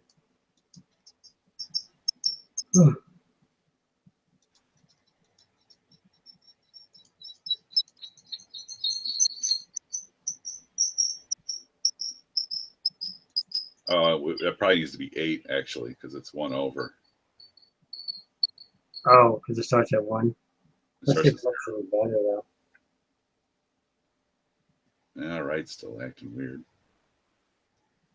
It looks like he's got a little bit more room now, because, like, you can see, I'm going to move all the way over here. Like, he's getting more time to move his arms back. So it looks like he got the 7. We could probably add 8 if we need to. Yeah, make that an 8. Do we need to change it down here, too? Like that. That's it, right? Well, one is the number of frames, and the other one was where the sprite pointer started. Oh, so you think this was supposed to be 7? Yeah, I think that's still 7.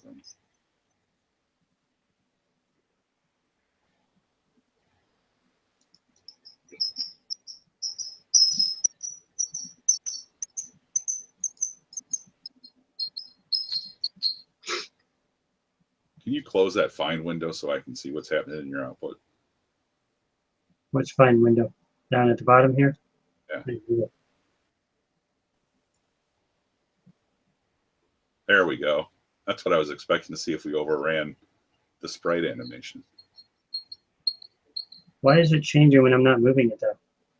Because that's the animation. Oh, he doesn't have it set. So that's the other thing. He doesn't have it set. He doesn't have an idle animation. He just has a left and a right. But I think we need to change that from 14 to 13 and 21 to 20. So this one? Yeah.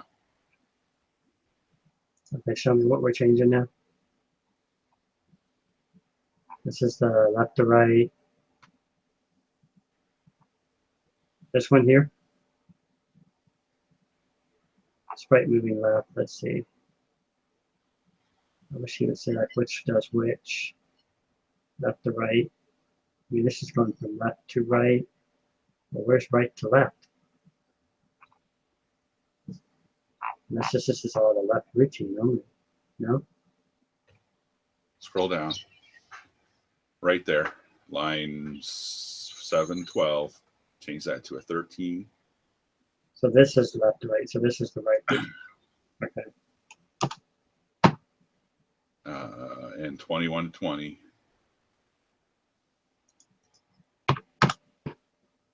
And 733, line 733.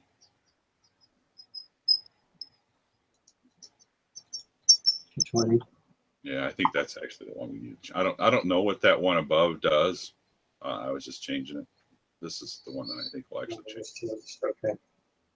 And then 737 needs to change to 13.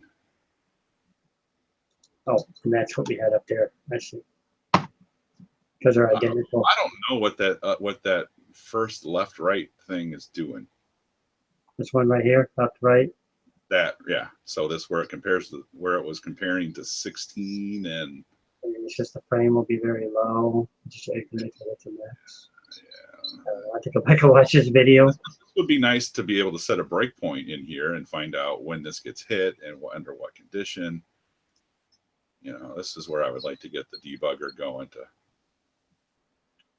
figure out where we're at when we hit this point. And we're only on the sprites. He's already on the scrolling. Guy knows what he's doing. Well, see, this is like I was not able to use this part of the sprite thing. I kind of bypassed it. You did. Okay. So this is all. So we didn't change this, did we? No, this was on the, I think it was on the left was what we were changing. And it was overshooting the sprite pointers by 1. Oh, it was messing it up earlier. Right. So now if you go left, it shouldn't go to the body sprite pointer in there. That looks right.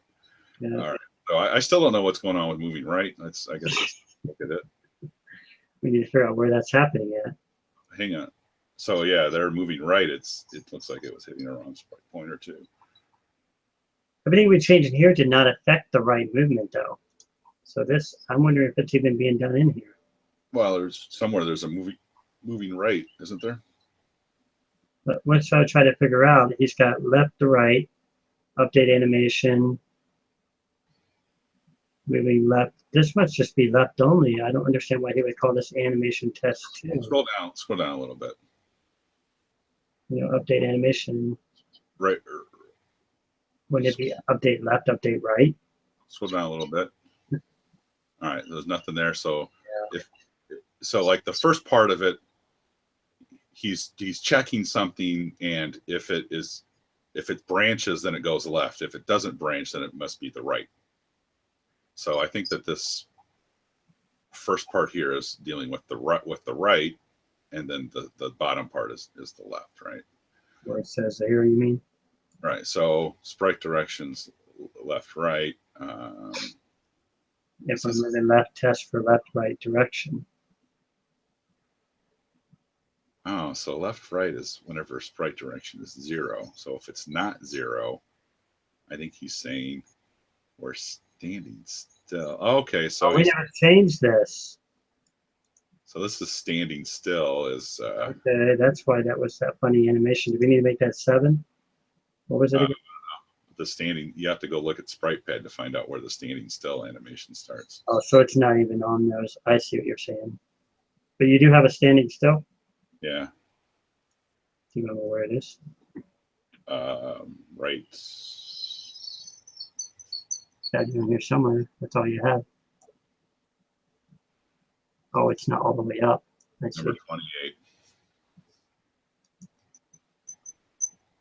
28. This one right there. 28. So we got 1, 2, 3, 4. Yep. And just change that to 4. You think? No. Oh, that's right. Whatever that number is, we have to count down again. And it's 28 plus 4. So it's the last one. 31. 32. 2. So is 32 the last or the first? 32 is the last. Okay. So this would be the last time you opened it. No, that's the first one. That's what it gets reset to. So you would reset it to 28. Oh, okay. I see 28 to 32. He does this. See what that does.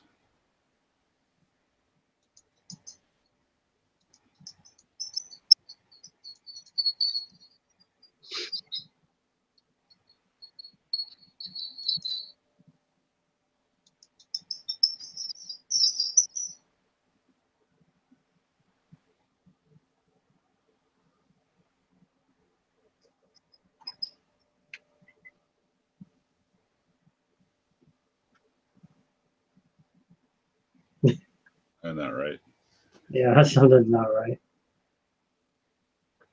Oh, there's his idle animation though. That's it right there. Also, Yeah. it seems to go and it gets trapped there after a while. Because if I move, watch, it goes through that. This is really weird. What has he got that doing? So that might be that left-right business then. All right, let's look at the code again. So we're saying, so left-right means that scroll up a little bit more. Scroll up, let me see. Branch not equal. If we're standing still, equal would be 0. Sprite direction, anything but 0. All right. Okay. He is incremented animation frame X. We changed this from 0 to 3 to 28 to 32. If we hit 4, we need to reset the start. All right. All right. So moving right, if we are, what is it? How do we make that mirror ours? Branch carry set. So I think that we need to change line 712. So this is apparently when he's moving right. So So this is in the idle? so we're correct. No, idle is line 700 and 702. Right. Idle is Trying to fix that idle mess we had. idle is those lines above that, right? This left right, I believe this is actually him walking right. That's kind of weird because it says left to right, like you're going from left to right. And yeah, I guess if you start on left, you're going right. That would be right. That makes sense. Ah, I see what he's doing now. He's like doing it like animation style. Oh, hang on. No, left check. All right. See where it says left check? It checks the sprite direction. If it's minus, then it's moving left. Yeah, because if you're going left, you're going that way, left to right. So we're moving right on 723. This whole left-right business, I have no idea what this is doing. Right. Just say right. Not right, right? Moving right starts at line 723. That's when we're moving right. Well, what is left to right? If you start at left and you're going right, you're actually moving to the right. I was thinking. I don't know. Go down to line 723 and add a comment, or just add a label and call it at moving right. The 7 one? No, go to line 720. Well, 720 is right here. Okay. Right. That is moving right, at moving right.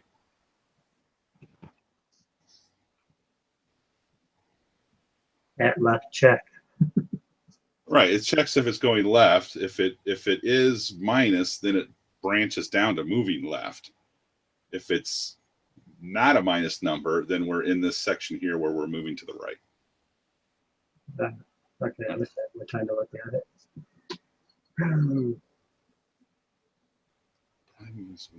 Right direction is -1. You're moving left. I see. You just reading his comments there. If we are not, so if it's a -1, it's so is a +1 right? Start frame. I forgot what his values are doing. I just make some notes down here again.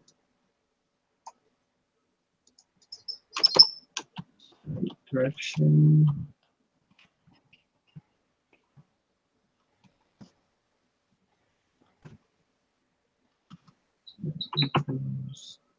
When does this left right get called? It just kind of falls through to it, doesn't it? Right. Yeah, it does. Right here, I mean, when it's getting checked right here, though. No, it's checking is my animation frame over 13? If it is, then Switches direction. Then go down there. But if that's the case, then we would never be able to move left because left's animation frame is 0 through 7.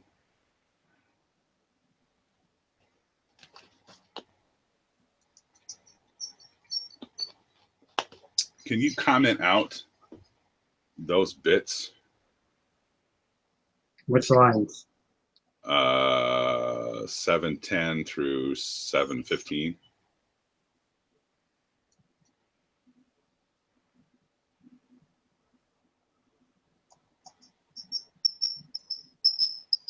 Oh, you might need that CLC actually. Oh no, doesn't look like it. What's that do?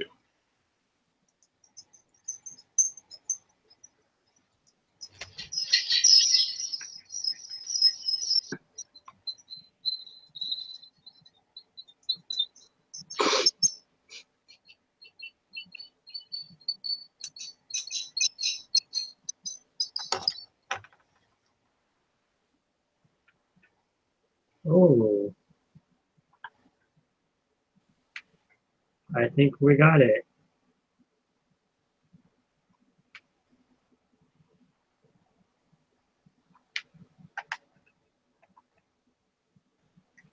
So that was, well, then the idle can still be fixed, of course, but so that's what that is.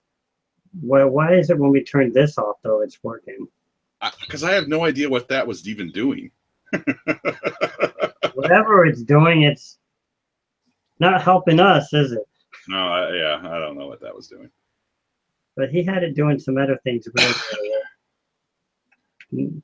Now the only thing is, okay, so I go all the way over there. It looks like it's fine if I hold it.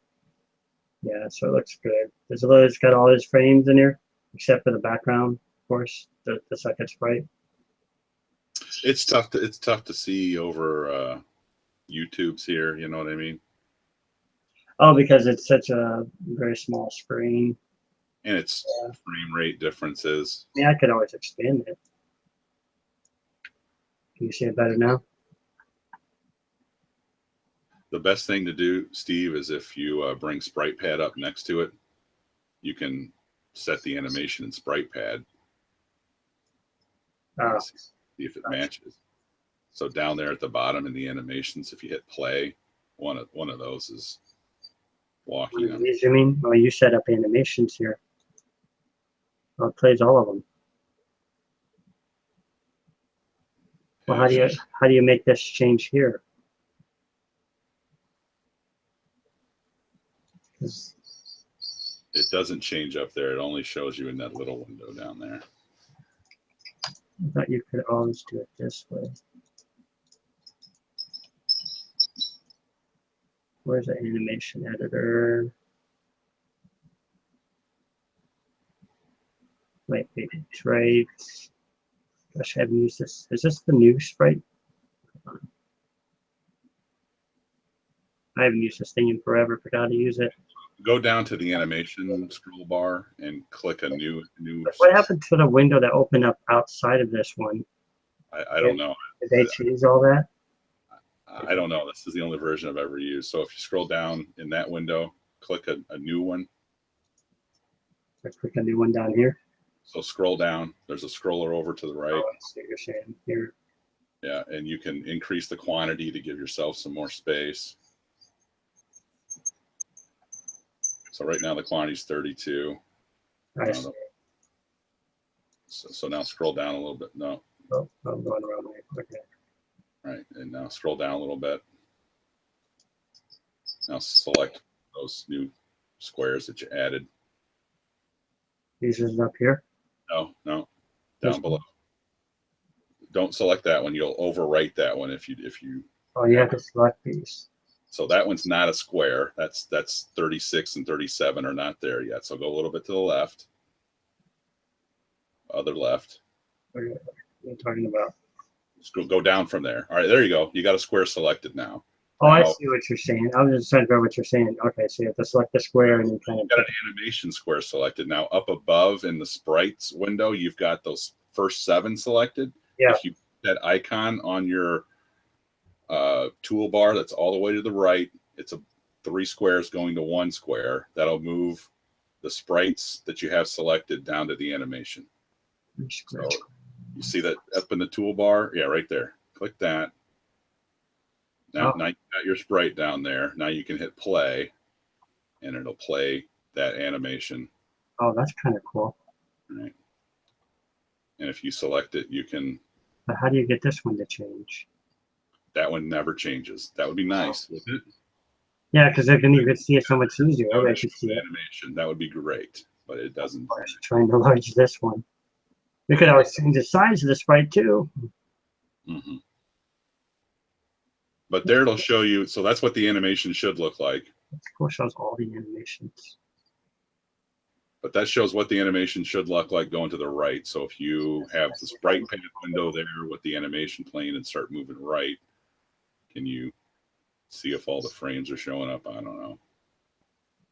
I have to watch his hand. Does his hand move all the way up? It looks like his hand's moving all the way up.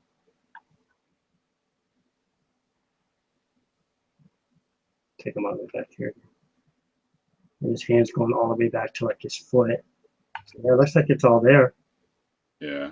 I guess when that left right must be whenever it goes to that before it hits the idle animation there. Remember, see how it went to the body sprite for a Yeah, second? it does.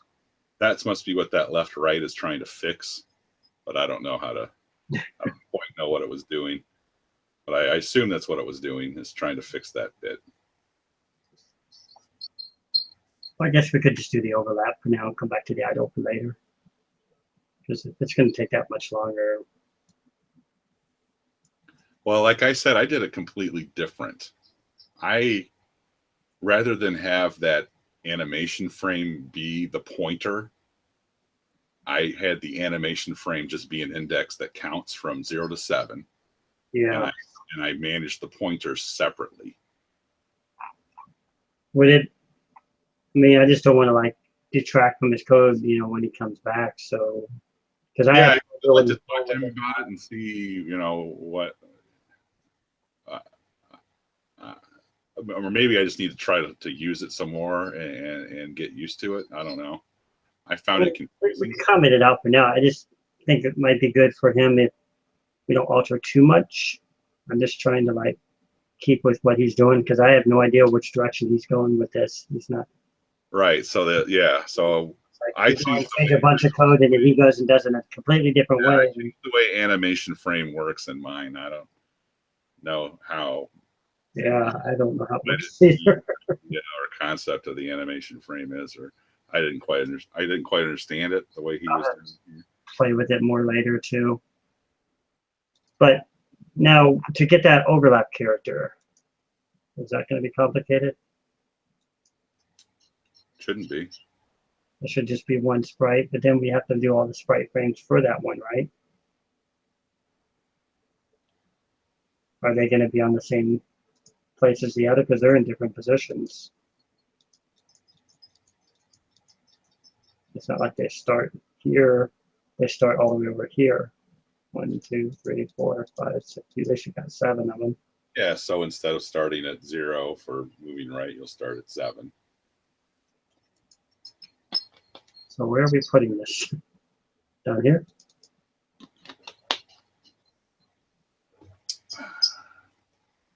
Yeah, you'll have to manage more than Sprite Zero's pointer. You'll have to manage Sprite, you know, whatever the other sprite is you're going to put over top of it.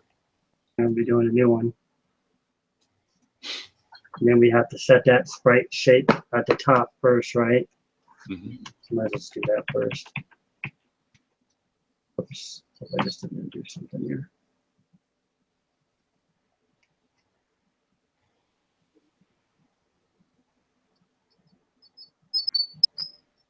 Was it right here? Was it all the way up?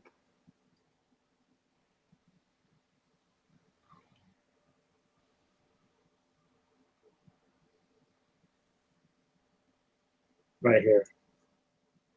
So he's using 0 and 1, so we need to add in a 2 then. Because these are already taken.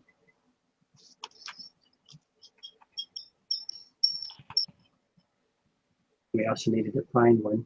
We don't have sprite 2 defined anywhere. Where my search window go? Where did he put that? He does have 2 in there. Oh, he saves us in much trouble. This guy is so cool. Why did I do that?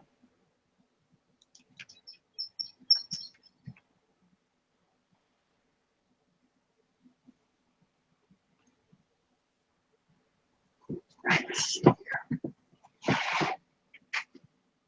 Okay. We still have to define what this one's going to be.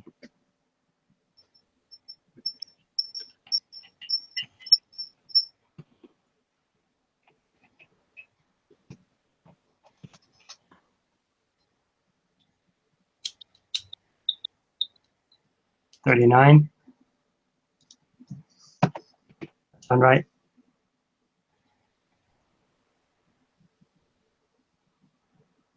Those aren't right.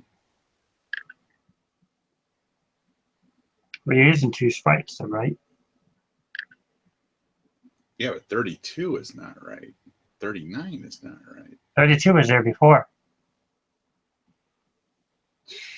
This is the one I added already. Where are we starting them out at?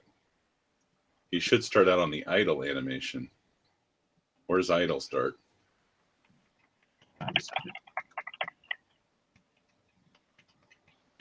That's the way it was before. Yeah, go to Sprite Pad. Go to the idle animation. What number does it start at?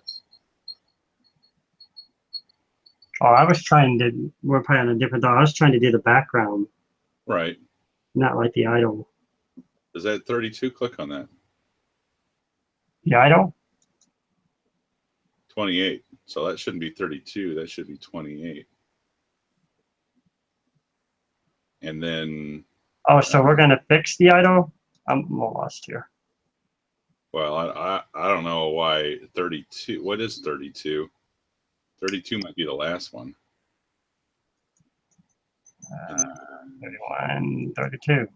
So 32 is actually where the body starts for Oh, the. so that's where we got that messed up idle then. So I think 32 is where you're going to start Sprite 2 pointer, and those other two need to start out on Whatever these ones were, right here. 28. Well, actually, Sprite 1, I don't know what is going on with Sprite 1. But yeah, I think Sprite You can 0. do 28.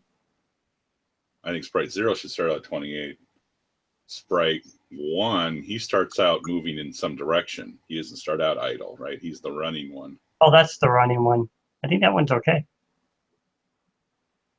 Yeah, Well, it probably immediately gets changed to something that's running away from this, right?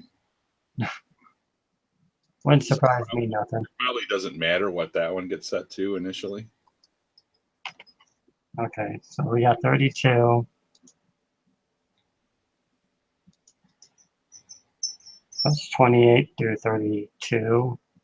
32 was correct for the body. Okay. And then we get to this one. And this one, which would be 6.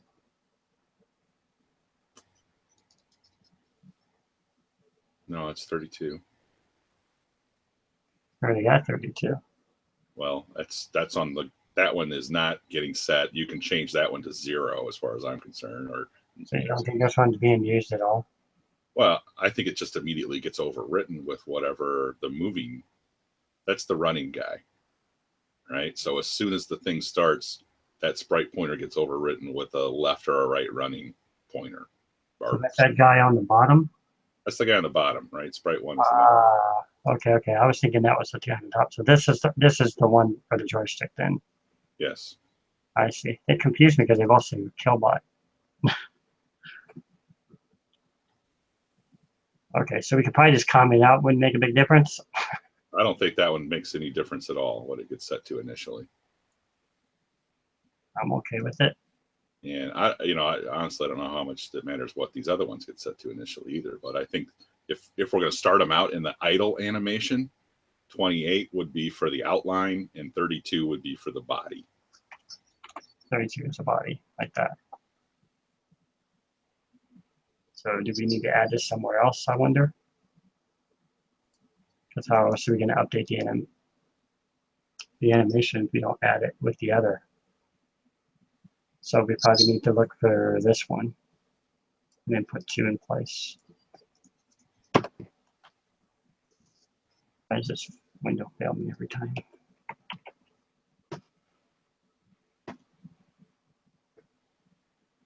That one's not being used.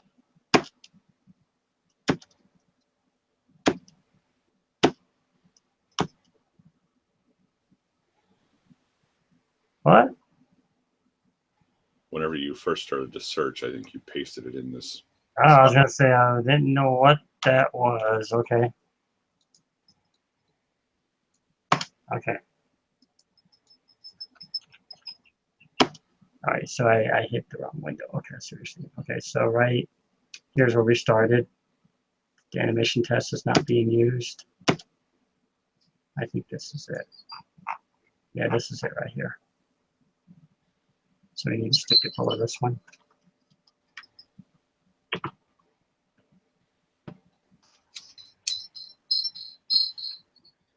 Now what's this X going to do? Is that going to mess anything up? That should point at the right sprite, right? Hopefully.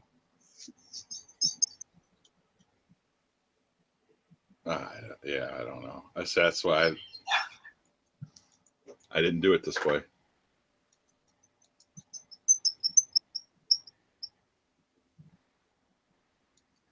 Let's see.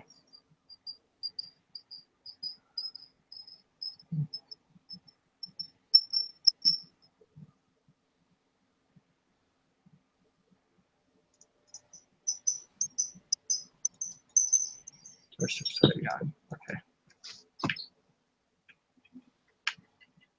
I don't see anything changing.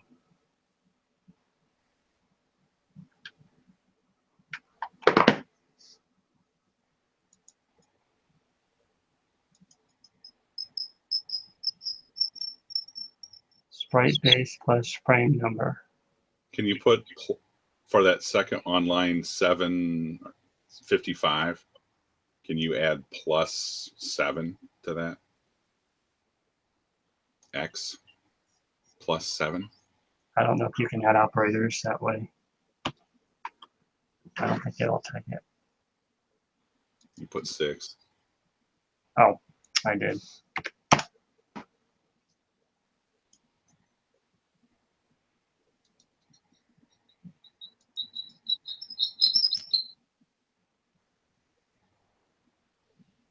Maybe it does take operators. For me, I think you can't do multiple operators. I think that's probably what it is. All right, let's see what we got.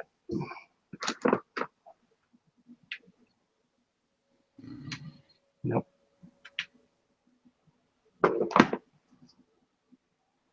Did you enable Sprite too? That would be a good point. If you never enabled, you never had to see it. Oh boy. Sprite enable 0. This is turn off sprites. So where does the enable?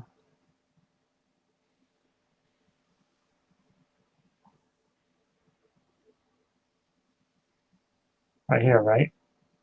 Sprite 0 and 1. Add another 1 on there. Next to it. Like that. Yep.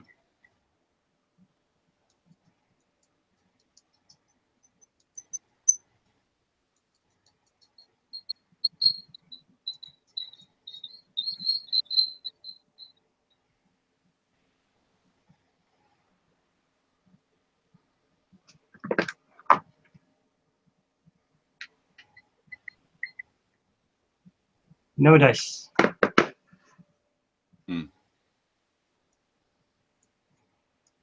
Did we give it an XY?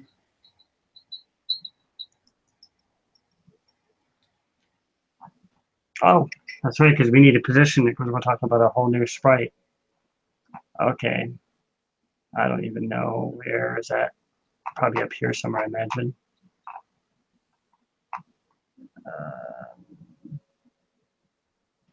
Actually, this is sprite. Which sprite was it again? Sprite 2. I got to step away for a bit. I'll be right back.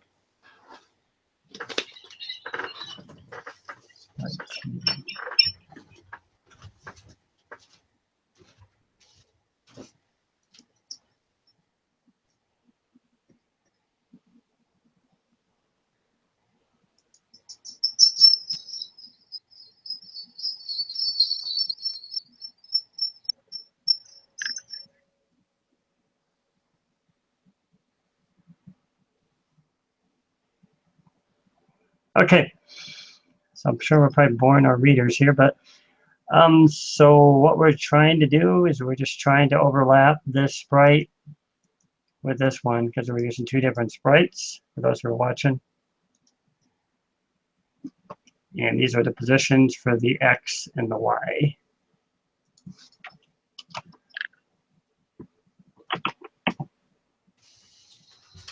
You said it was Sprite 2, right? Plus 2.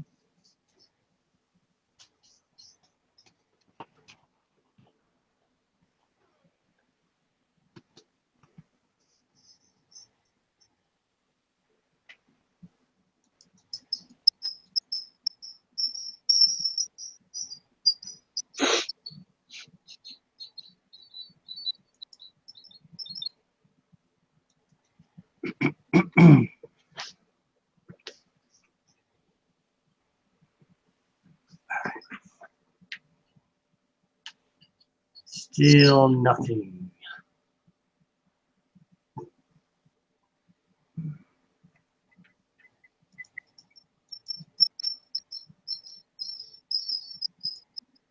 This has to be in code somewhere else. This is just a hard-coded value, so we need to figure out where this is moving right at.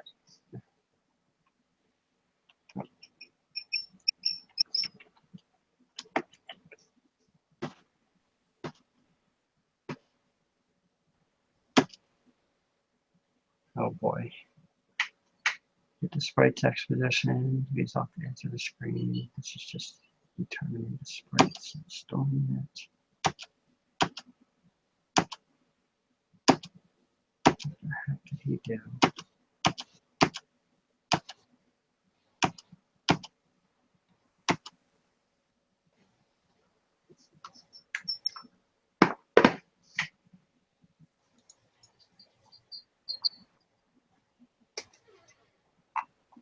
One second.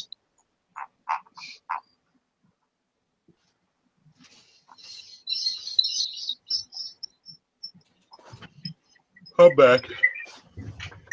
Okay, I'm trying to remember where he put the Vic addresses, what the Vic names were for that.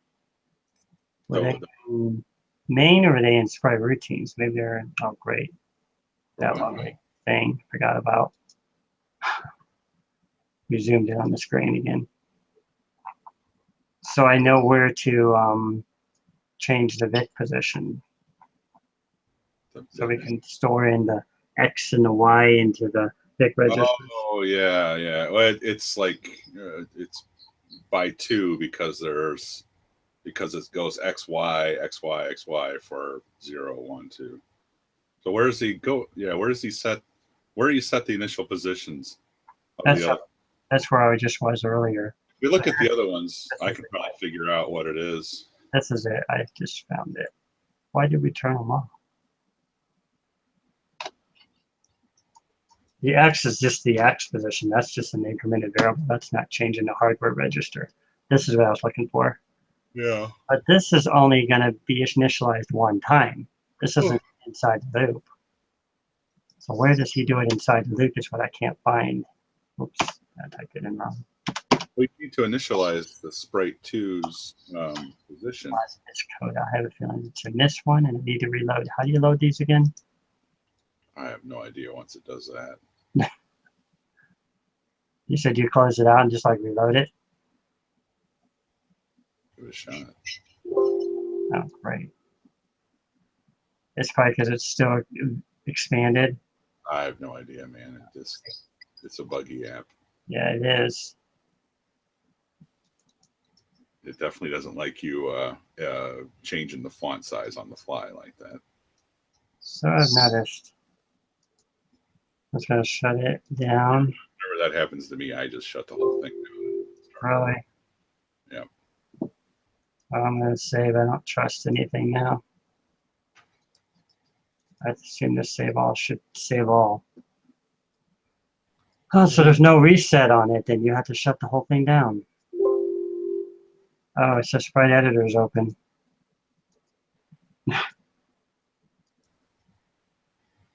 What else is open? This.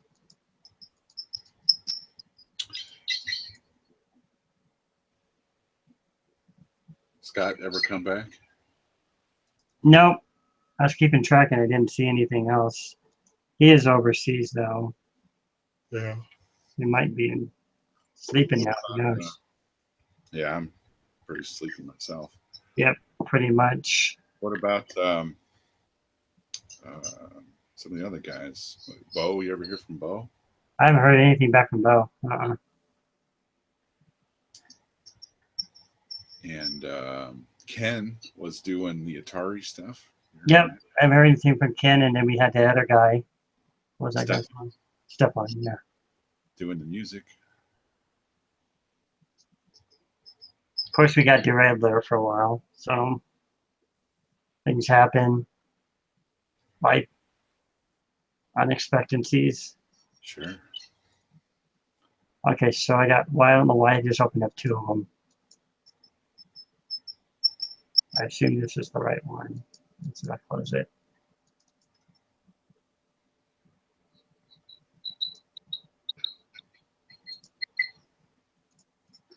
Let's see if it still remembers. It doesn't even yet. What are you looking for here? The VIC register. The register. Yeah, where he stores it to the screen. Go back to main and find out where he's setting up the XY of Sprite 0 and 1, and we can just add another one for 2. If I can see how he did 0 and 1, I can remember how to do 2. I believe that 2 will be for the Sprite VIC register. It's like +4, and then for like the X and Y, it'll be +2. Well, this is where he does the X and the Y right here. Yeah. VIC Sprite X position +2. So that's for Sprite 1. Yeah, there's the VIC position. Yeah. So and there's the Y. Yeah. So you'll need basically the same thing for. That's what I did right here. Oh, okay. Oh, I put in the wrong one. I should have put in this one. The one that's for the. You'll need one of each, I think. I guess what throws me up is he doesn't use the actual hardware registers and map into Commodore 64. I gotta get used to what he uses. This is his framework, right? This is how it is. Set up, right? I'm just so by the book, I guess. Throws me off a lot. Like if you look in the book, it's got like SP0 or whatever. But you just have to get used to somebody's thought process, right? So anyways, so we're gonna add this one down here. Is it +3 or what? 4. +4. Oh, that's because it's the Y. +3 would be the X. Which I gotta change it to X. No, it's still +4. Because it's X and Y. It's +4. This is how he's got it set up, Steve. Go look at it, I guess, but it's definitely +4. And now you're making me think twice here for a second. So if you want to see how it's set up in that VIC2 file. My fault is I never had the book out in front of me. I should have had it out the whole time. Because each horizontal position has its own register, and each Y has its own register. So why would we use an X and Y for the same one? Like if you look at, I don't know, 53.254, that's Sprite 3, and then 55 is, well, that's horizontal, and then Sprite 53.255 is vertical. So they're one after the other. Go to the VIC2 assembly file. That's where he's got them set up. This one right here? Yeah.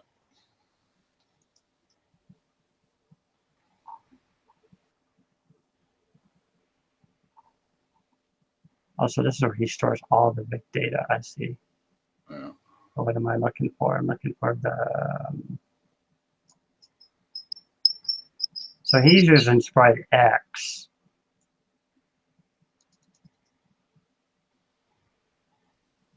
So where is Sprite? There's the X and the Y. Yeah, that's for Sprite 0 and well, where's Sprite 1? That's you add 1 to it for Sprite 1. So we just need to create our own. I was using the wrong register then. So No. You just add 1 to it. That's what we did over there. So go back to main. If you look, we added 4 to it. we didn't create one. We just did it the other way. I see what you're saying. Right. So we added to it. Right. We added 2 to it. Or no, that was the Vic. So we added 4 to it. I'm trying to figure out why you kept the X and the Y the same. That's disturbing me. Because the Y starts at 1 and the X starts at 0. So if you add 4 to 0, you get 4. If you add 4 to 1, you get 5. So go back to Vic 2, and look and see. See, one is D000 and the other one is D001, right? Oh, okay. You're just working off of those. Okay, I get it. And so I was trained so differently on the same language. This is how he's got his framework set up. So yeah, it is. I mean, maybe I'm going to do a video one time and show people how I learned the same language. And maybe right. So he's abstracting this out and making it so you can call it generally for any one, right? I see what he's doing now. Yeah. So he's basically starting at there, and then we're just like skipping over to get to the next one instead of going here and adding a sprite X plus 1, X plus 2, or whatever, or sprite X2, X1, whatever. Mm-hmm. Okay. And then I think the sprite positions, those are, I don't know where those are defined. Maybe the sprite routine. Use sprite position X. Yeah. Are those I think he stuck those in. variables in this file, or they're in the sprite routines? He stuck some down here too, though. Okay, maybe they're in this file. Right there, they're right here. Yeah. Okay, so they're in here. Yeah. So he says they're basically an array, right? Or a table. Mm-hmm. Mm-hmm. One data after the other, and he's just basically inserting the values in to turn on that position. That makes sense. Right. So yeah, all the positions kind of fit into that table or that array, and then you're just indexing. Sprite 0 is the 0 index. Sprite 1 is the 1 index. Okay. But because the registers kind of come in twos, that's why it goes 0, 2, 4, 6. Yeah, that makes sense. So what was our question about that? What are we trying to do with that? We were just trying to set the X and Y positions of the Sprite 2. Right. But I mean, why was you asking me about these? Because these are going to line up with the positions. So Sprite position Y plus 1 is the Sprite position of Sprite 1. Plus 2 is Sprite position Y. I'm getting those confused with the Vic. I'm thinking Vic is the D000. That's just throwing me off. The Vic, right? The Vic is the register. Right? So like on my breakout, I never really stored. It is a register. Okay, you're right. Okay, and then what's just the X? I see now. Okay, so this would just be marking the X as the X is going to change and the Vic register isn't going to change. It defaults to 170 for his position, and he moves. He's going to change X and Y. Got it. Well, this is just setting up initially. Yeah, so we need to figure out where this is being controlled at in the code then, somewhere. I think he's incrementing those. Oh gosh, what is he doing? On where is he? Is it in the, It's not in this one. I think it's in update sprites or something like that, maybe. That was it's in the main. It's in the main. You don't have to change files. Open up your project labels there and look in main. Is there one called update sprites in main? Yeah, go to update sprites. I think this is where he's changing the position. Or no, this is where he sets the variable to say which way he's moving. Yeah, it was in the animation one. Okay, and so where did it say move left and move up? He called it animation test too. So there's a move sprite left and move sprite right. So that's where we need to. Well, I guess you just call that again with the other sprite. That's what I was trying to do then. Oh, that's the sprite pointer, so we never did it. Where is it? Look for a JSR to move sprite right or move sprite left.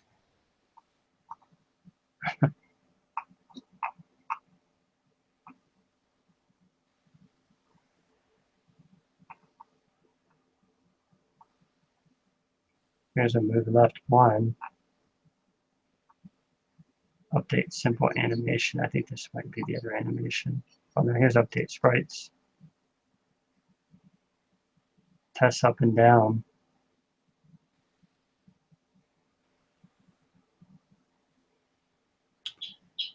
JSR move sprite up. What line? Line, I can't read your line numbers. They're just too 505. If I do them again, is they're not going to be able to see? 505. Look at line 505. Okay, got it. All right. So this one. JSR move sprite up. Where's move sprite up? Okay, we can look that one up. And that's in main. Must be in the sprite routines. Yeah, why is it not showing up in here? Because it's in a different file. I get used to it. So I see what you're saying. The sprite routines down here. Okay. Move sprite up.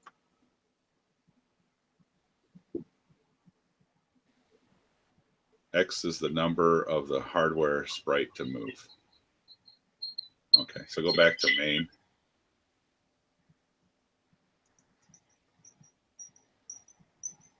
He loaded X with 0, so he's always moving the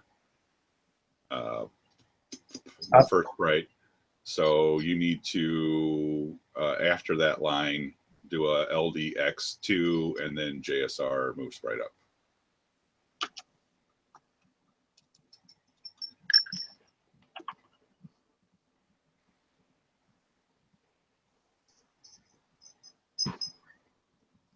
And I guess now you need to find all the other directions where he's moving and do something similar. Well, we didn't even do the up routine though. So I guess you need to find move sprite right and move sprite left. There's left.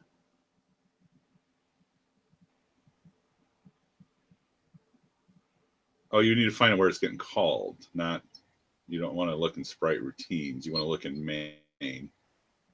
You can close sprite routines now, I think. We don't need it. In, yeah, so in main here. I'll close some of these actually. We don't use any of these.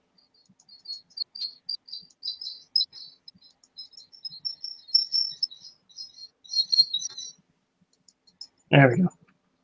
Much easier to understand now. So somewhere in here, it will be calling move sprite left and move sprite right. That's really what you want to find.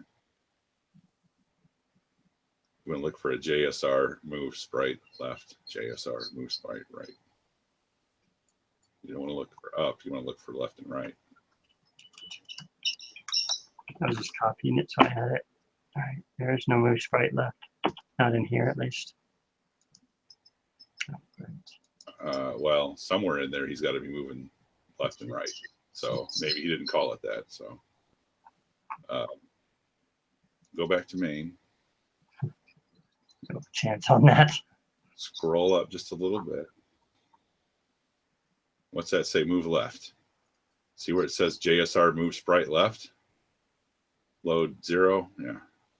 So I think We got a 0 in there. Yeah, want to add another one to load X with 2 and then move the sprite left.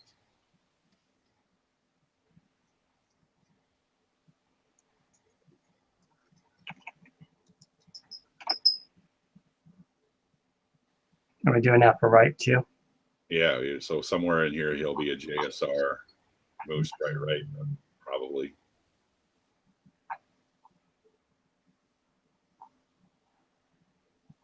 I don't know where is it. There's left.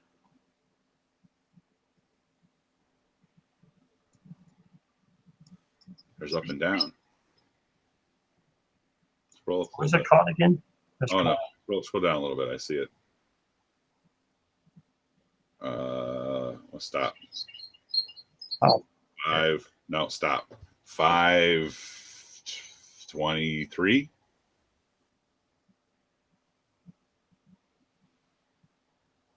Oh, I'm looking for the wrong one. That is moving sprite 1, though, which is not the one we're looking at. This is the running man. This is not the right spot. I'm sorry. Scroll up. So do we need to erase the other one? No. I think the other one was right. So we changed move left. Maybe there's a move right. Right above it. 2 lines above it. Yep. There it is. Before that jump.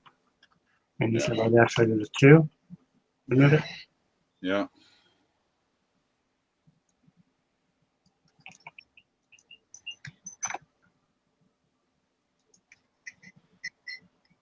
So that should pick up sprite 2 because of the X. Mm-hmm. Right. Is that it? Can run it? I don't know if that's it. Go ahead and run it.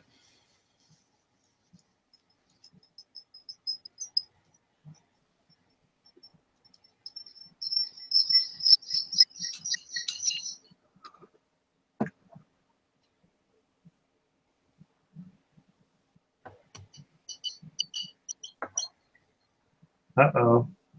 He's got a shadow. And we froze his position again. Yeah, we set his position according to the running man guy, not the other one.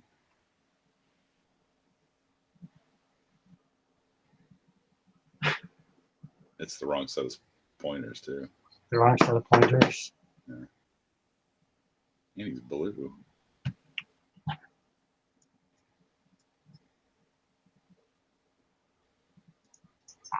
So we need to go back and change the pointers again. The animation, yeah, needs to also do the other sprite. Did we need to add this one now? You still need that. It's just in the wrong spot. So This is in the wrong spot. Okay. Doesn't need to go to 170. It needs to go to whatever the other sprite was. Scroll up a little bit more. Where's sprite 0 set?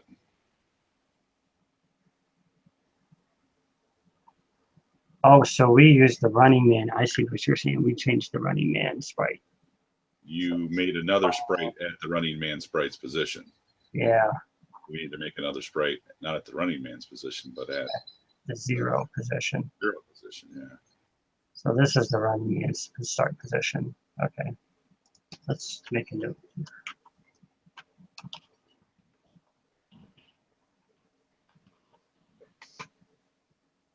No more mistakes.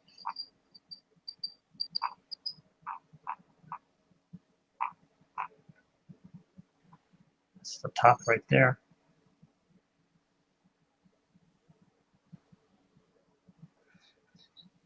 Where did he put the sprite 0?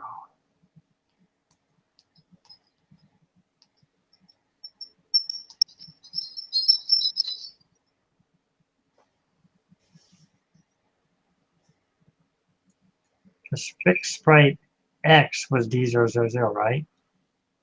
Mm-hmm. So wouldn't this be it right here? I mean, not this one because we added a 4, but so wherever this one is just by itself is what we're looking for. Mm-hmm.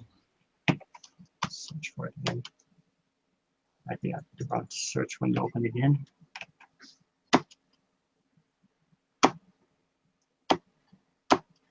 It's probably not even in this file. What's that one? No, it'd have to be in this file, Steve. I wouldn't look anywhere else.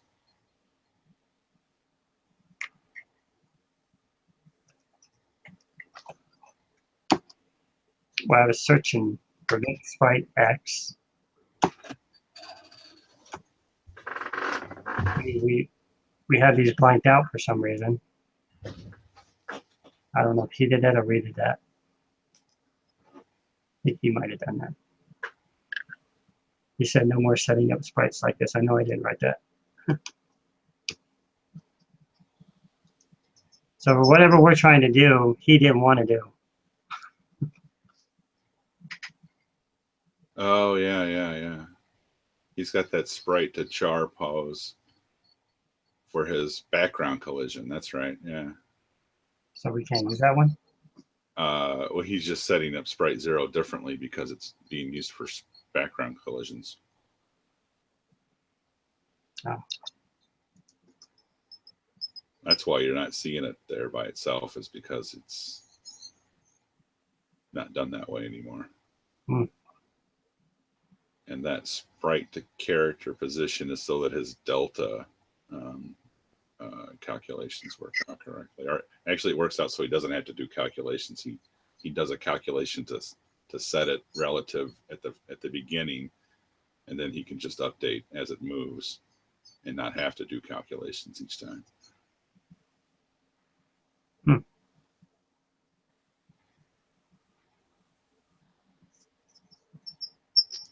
So we can roll that one out.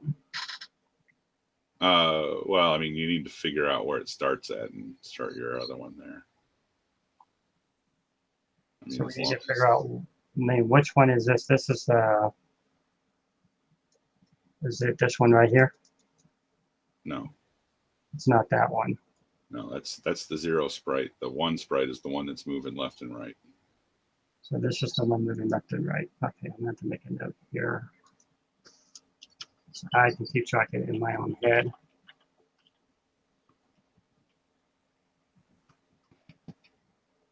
Right, so it's +1. Sprite. That's the sprite 1. +1 is sprite 1, and +2 is sprite 2.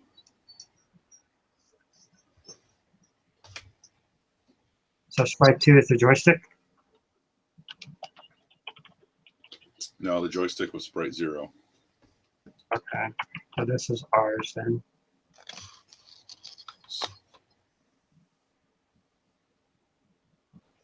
That one from the background in the joystick background.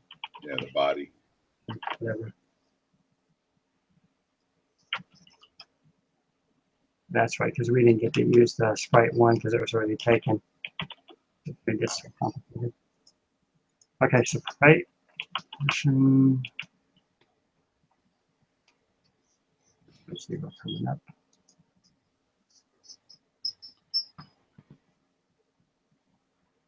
That's the moving sprite right there.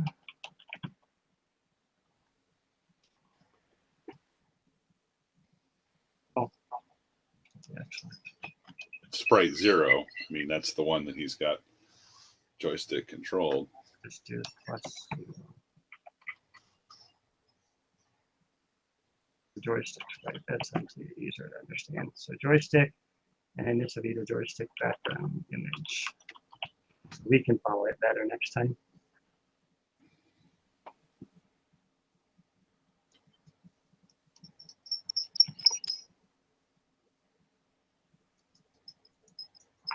So he's starting sprite 0 at 10 characters by 10 characters. So what, that's 80, but the screen doesn't actually start at 0, 0. It starts at like 24. Right. Or he comes past the border. Yeah. So I don't know. I don't know what happens in sprite to char position. Does it actually? I bet coming out of that routine, one of the pointers actually has the either the screen memory position. No, it would have to be. I think it's where he bumps into this, because he does bump into this and he stops. Right. That's probably what that is. He didn't But that. but what does 10 by 10, 10x and 10y? What does that mean in sprite coordinates? XY is really what we need to figure out, because we got to set the XY of the sprite 2 to be that, right? Because this routine set sprite to char position is figuring out what is the sprite coordinates for 10 by 10. And it's that he's doing a calculation, then you're saying? Like you're going to have the sprite to the character position. Yeah. Of course, I guess we could just run the same thing for sprite 2. Mm-hmm. And just swap it for the other one. So on line 354, doing LDX 2, like we were doing earlier. It's JSR, sprite character position. And then, yeah, JSR sprite char position, and then comment out the ones below where we set it. Whatever we put it. 170. On line, comment out line 368, 369, 374, and 375. Whoops. 369 and 368, not 367. Sorry. Oh, the one above it. No. Like that one was right. The one above it is wrong. Which one you're saying? Go up. Here? Up, down. Okay. I was just there. Up. Line 369, comment out, uncomment 367. There you go. Yeah. Those are the two lines we added, right? We added those. Yeah, those are the original ones. Right. So now we're setting sprite 2 with that sprite to char position instead of down here. Oh, instead of doing it here, I see. I misunderstood what his code was doing. So his code is automatically passing a value in there to change that next sprite X position and Y or whatever, or X in this point. That sprite to char position is using character coordinates instead of sprite coordinates to set it. So hopefully this will work this time. Well, it should put the sprite in the right spot. Position.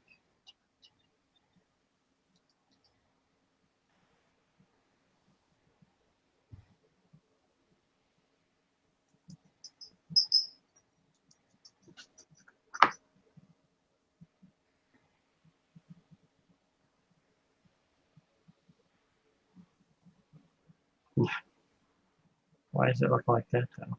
Now it went away. It's doing all kinds of weird stuff. It's like, watch when I move it. Well, I don't think we haven't done anything to the animations yet, have we? Oh, we just did the first part when it first loaded. I see. Oh, because this is not even the main routine. This is just before everything loads. So we need to go back in and update that in the move routine animation test too. Yeah.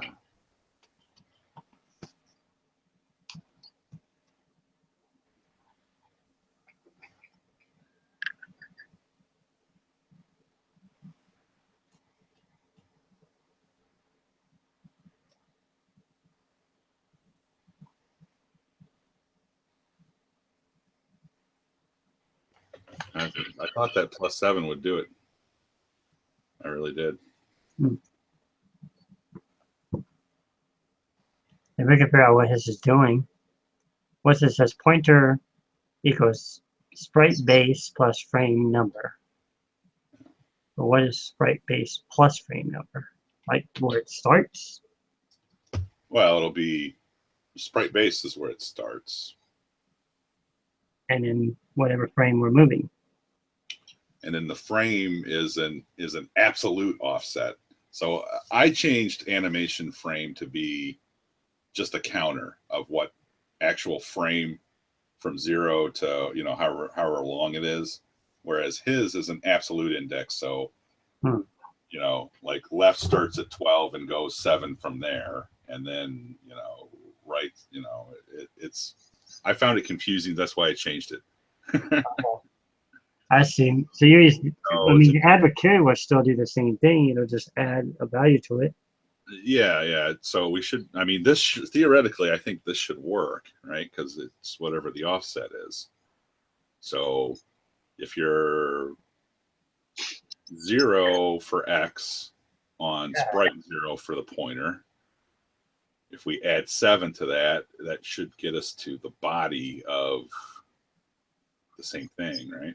Because 0, 1, 2, 3, 4, 5, 6, 7. It starts at 7. And then same thing as moving left. Oh wait, it starts at 0 though. The outline starts at 0. Yeah, so that would be 0. That's This the would actually be 0 through 7. for sprite 0, that's the outline. Mm-hmm. For the body, for sprite 2, we want to go 7 through 14, right? So if we're on the last frame of the outline where X is 7, Okay, I see what you're saying. So it seems logical enough because it's 0, 1, 2, 3, 4, 5, 6, 7, unless some reason he didn't start at 0. What does sprite base start at? Did it start at 0? Well, sprite base is the 0 of sprite. 0 sprite. He's got 64 here at the beginning. That's just where the first pointer is. Okay.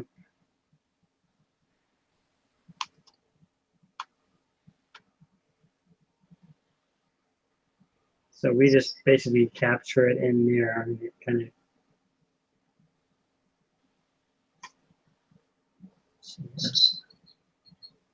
So he treats sprite base as like that's where the sprite file starts, and if I add 1 to it, I'm going to get to the second sprite.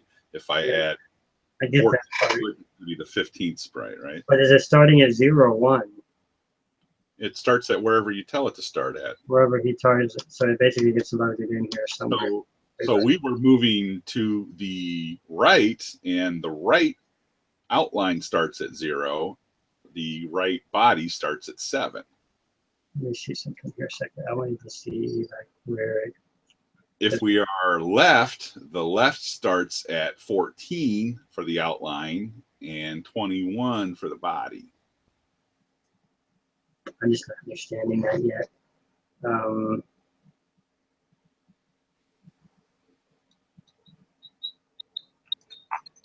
If it gets passed in before it hits animation test, because I don't see it changing it. Right here is where it loads the animation frame, but that's not the same one. So sprite base it was, yeah. So it gets loaded outside of here is what you're saying. Outside of animation test.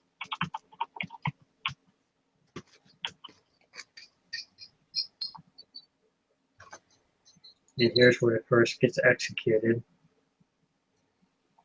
Right, he's treating animation frame as an index over that entire file of sprites. So that if animation frame equals 0, you're going to get the first sprite in that file. If It's animation automatically going to change it every 255, you're going to get the very last sprite in that file for what the pointer is, right? I was just trying to see where he initialized it to 0. I mean, I didn't get where he did that part. Or initialized it to whatever the sprite frame is. Where is that? Depending on what direction you're moving. If you're moving to the right, you want it to be in a range from 0 to 7. If you're moving to the left, you want it to be in a range from 13 to 20.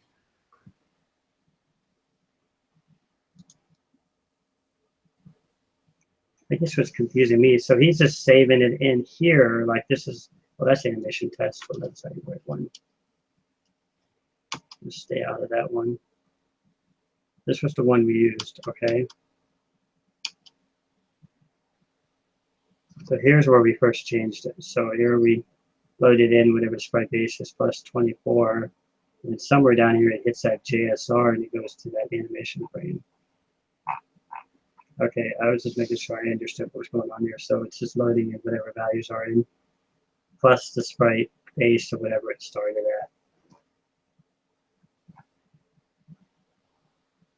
So what was we trying to fix again? There's overlap, right? See, so it's not sprite base plus animation frame. The animation frame is the sprite base plus whatever is it's not additional to. I don't know. I'm not making any sense. I must be tired. Me too. Well, I mean, we got a lot done. I mean, this video is too long for people. They get so mad when I make them over 2 hours. Well, I had done a little bit of work with the sprites, but I didn't quite understand what he was doing, so I did the animation frame differently than he did it.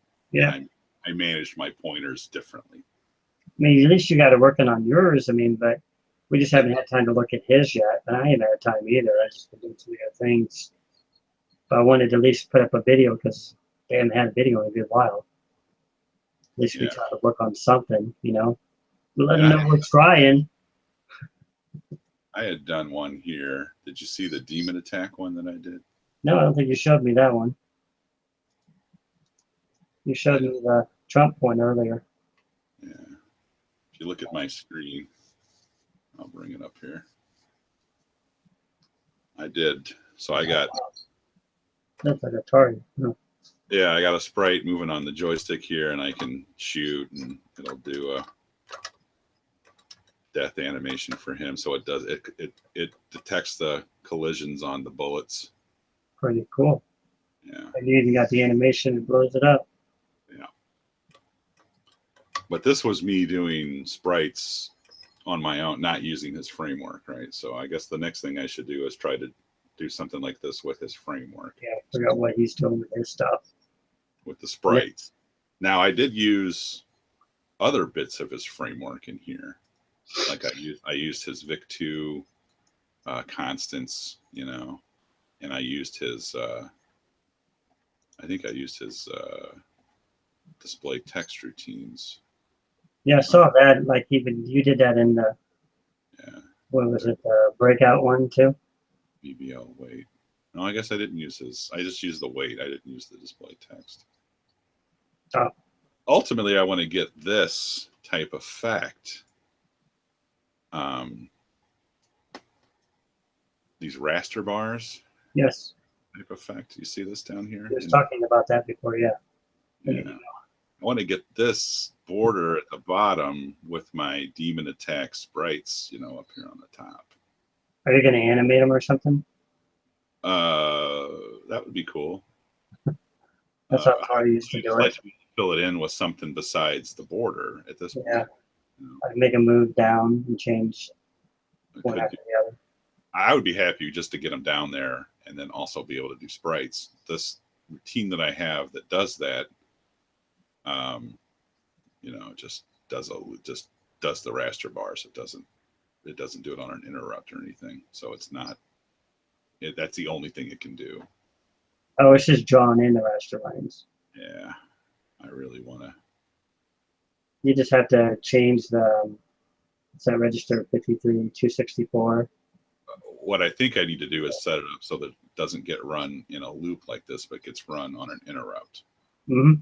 And you just change that register as you're moving down the lines. Yeah, I don't know how to. That's how he did it in his. When he's got he keeps track of the timing here or whatever. I could not understand how he was doing that, and I was looking at that earlier. I was like, he's got some Pram 1, Pram 2. That's another whole video. so then the other thing I did here was this is what I was talking about, where I took his display text routine and I made it so I can call it in a loop. So if I call display text in a loop, I'm going to make a little rainbow. But what I found out here is that he kind of destroys the X register.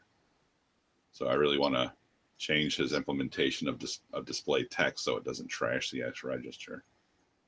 You mean he used it for something else, or would we like destroy it? Whenever you call display text, it destroys that register. It does. crashes it, right? Huh. So I was trying to call this in a loop where I was also using X as my loop index, and it was doing some funky things until I put this bug fix in here to stash the X, you know, then call his display text and then restore X and then go on my merry way, you know, calling my loop. But this one here, I set up that color wash like I was talking about. So it'll rotate all of the colors. Oh, you do got it working. Oh, okay. Yeah, that's what I was talking about. Nice.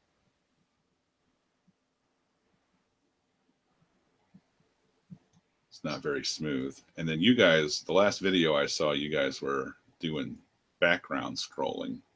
Yeah, I don't have the code for that, so I don't even know. It was really, really cool, and I was like, Yeah. he never uploaded it. He wasn't happy with it, so he never uploaded it. So once you get that code uploaded, I'm going to figure out how to make a rainbow come out of the Pop-Tart. Yeah, that's pretty cool. You've been doing lots of stuff with this. What is that cat doing? Is he eating a piece of cheese or something? That's a Pop-Tart. Oh, Pop-Tart. You've never seen the Pop-Tart cat, Naya cat? I haven't seen that one, no.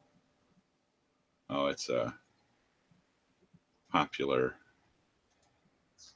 It's annoying, actually. That's just a sprite animating. Is that all that is? Yeah, this is a surprise you've never seen Naya cat before. There you go. That's what he's supposed to look like. And that's where you copied it, and that's cool. I guess I should turn this sound down because that song gets really annoying. Yeah, I just turned down my volume and I wake up my neighbors. That's cool. But got a lot of work to do next time, I guess. But I like this, what we're doing now, taking it apart section by section, not trying to devour the whole thing at once. That's too much to devour at one time. Yeah. You know, it's like trying to read Greek and you don't even know Greek. Yeah, for me, so like the framework is just an extra level of abstraction on top of something that I barely understand. Mm-hmm. So we'll probably spend more time with it. Yeah, trying to go through his framework and use it to do some things. Kind of play with it on the side or something. That's how I'll learn, right? Is by doing little projects like the Demon Attack or the color wash thing, you know. That's actually a good idea. I do too much documentation. I just start typing something, start documenting it, so I start understanding what's going on. Yeah, just how to use it. Yeah, but that's a good idea. Actually, just maybe set a separate project and just start playing with certain things on it and see, oh, how can I get it to scroll this way or whatever we're working on at that moment. Exactly. But for now, we got to get the sprites going. I don't know if you're going to look at that going forward. Or, I mean, I could upload this to GitHub or whatever you want. Or email to you or whatever you want. I think the next, I think if I'm going to look at it, I'll do something different. I won't use what we did here. Okay. Because I think I'm on a different version of the framework than you are. You're on 1.3.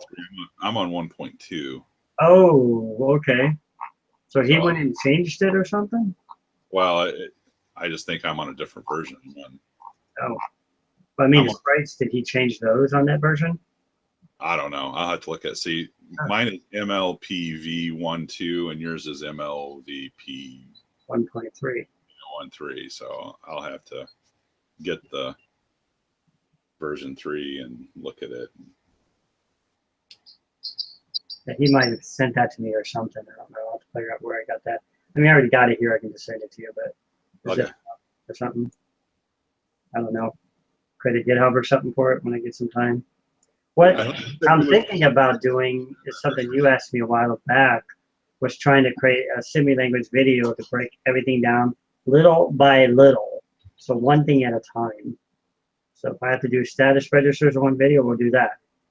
If I have to do this in another video, we'll do that. You know what I mean? And in that way, I think people might be able to digest it better. Well, the first thing that I did is I took his display text routine and I just made a Hello World program for it. That's a good idea. So here's Hello World for his, and then, it's literally all it does is, whoops, wrong one. Yeah, I remember when you was showing that when we were actually in a Hangout before, right? Did I? I don't know. I think you did. But yeah, this just says Hello World. Yep. I remember you showing us that before. When you was testing it. I mean, you showed it to me or somebody, I don't know. But. Okay. But yeah, that was the first thing I did is like, how do I use display text? Okay, so you're okay with that one now. Yeah. And then after that, I was like, okay, how do I change display text to do something a little bit different. And that's where I'm like, well, what if I want to call it in a loop, or what if I want to change the colors? How do I do that? So that's where I did this rainbow color cycle thing. That's cool. I like that little idea of doing little projects to really kind of build it up. Maybe that'll give me an idea too, but I still think if I do the semi language and try to break it down like Jim Butterfield does step by step, maybe throw in little mini projects once I start working with the code parts.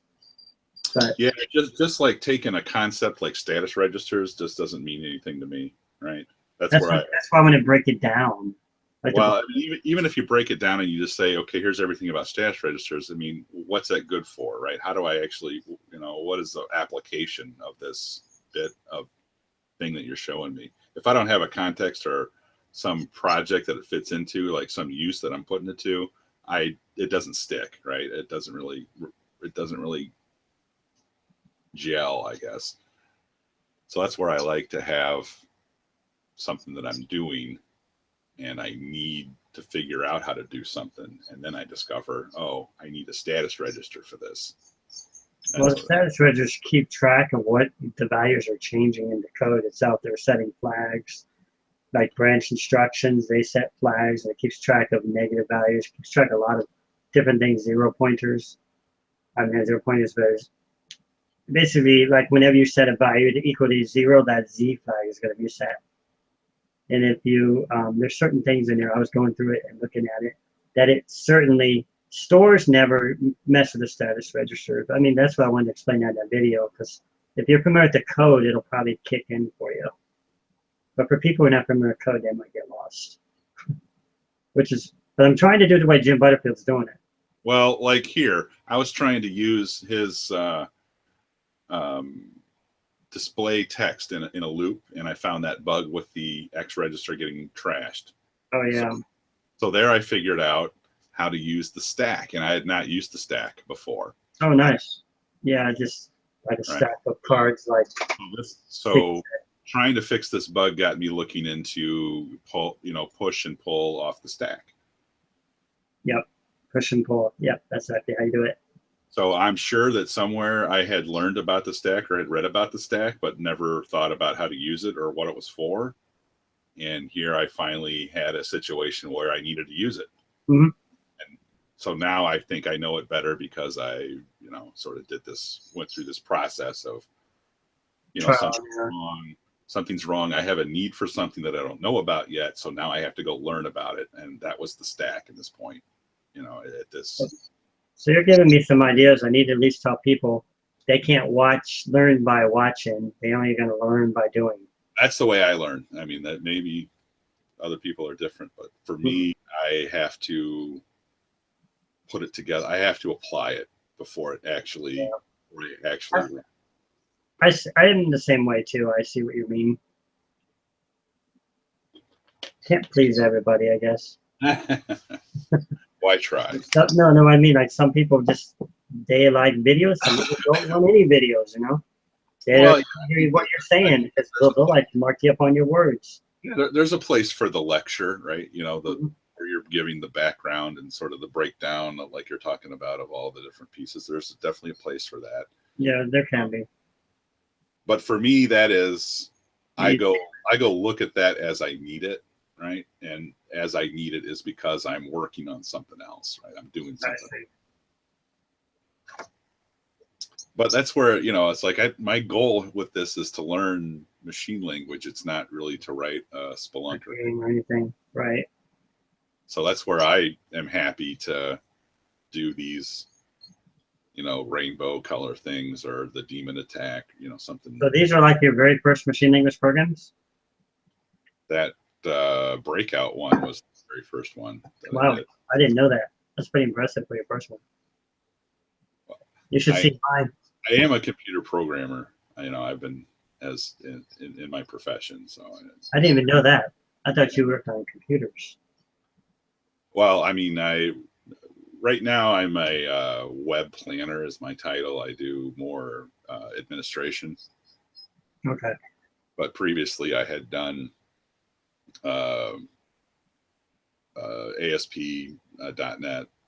Oh, so you're from a Visual Studio and all that. Yeah. I had done web programming. Gotcha. C I did Sharp. that industry for a while. Yeah. I didn't like it. Yeah. Before that, I'd done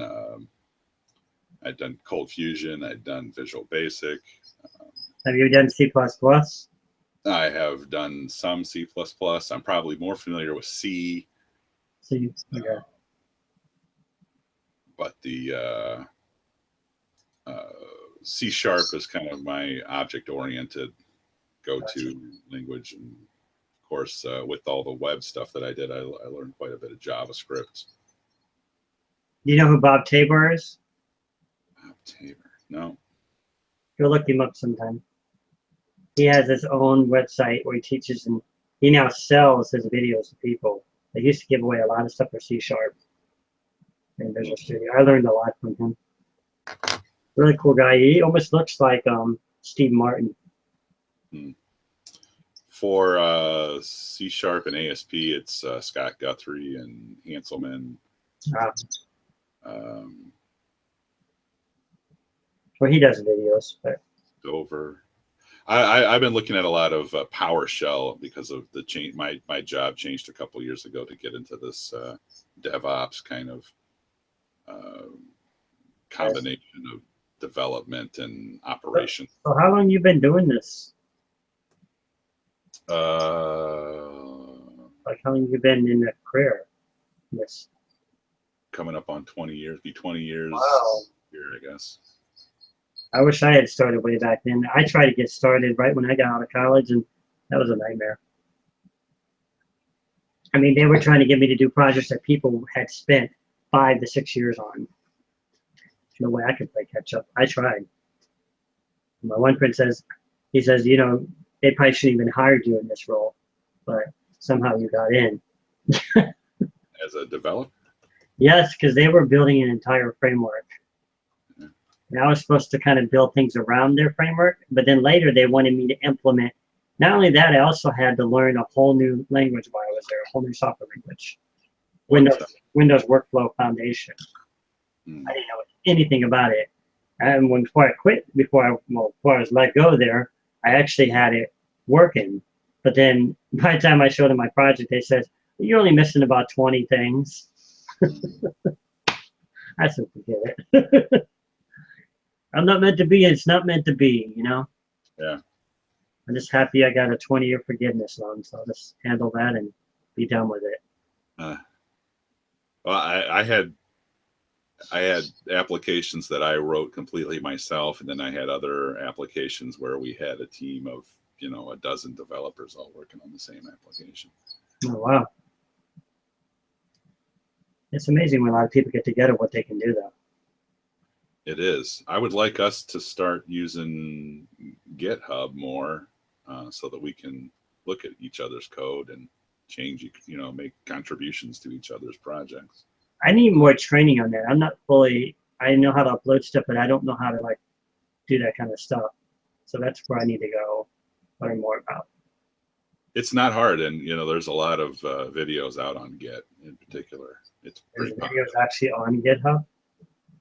I think GitHub itself has tutorials videos that exist like on YouTube or something. Yeah, on YouTube you'll find plenty on how to use GitHub, and I think even on GitHub itself they've got some tutorial videos. Okay. Somebody was trying to show me that a long time ago, but that was a long time ago. So maybe yeah, it would be great if we could get Sig on there, because then we could just go grab his code. That would be awesome. But like I said, last message he sent to me, I'll read it to you actually.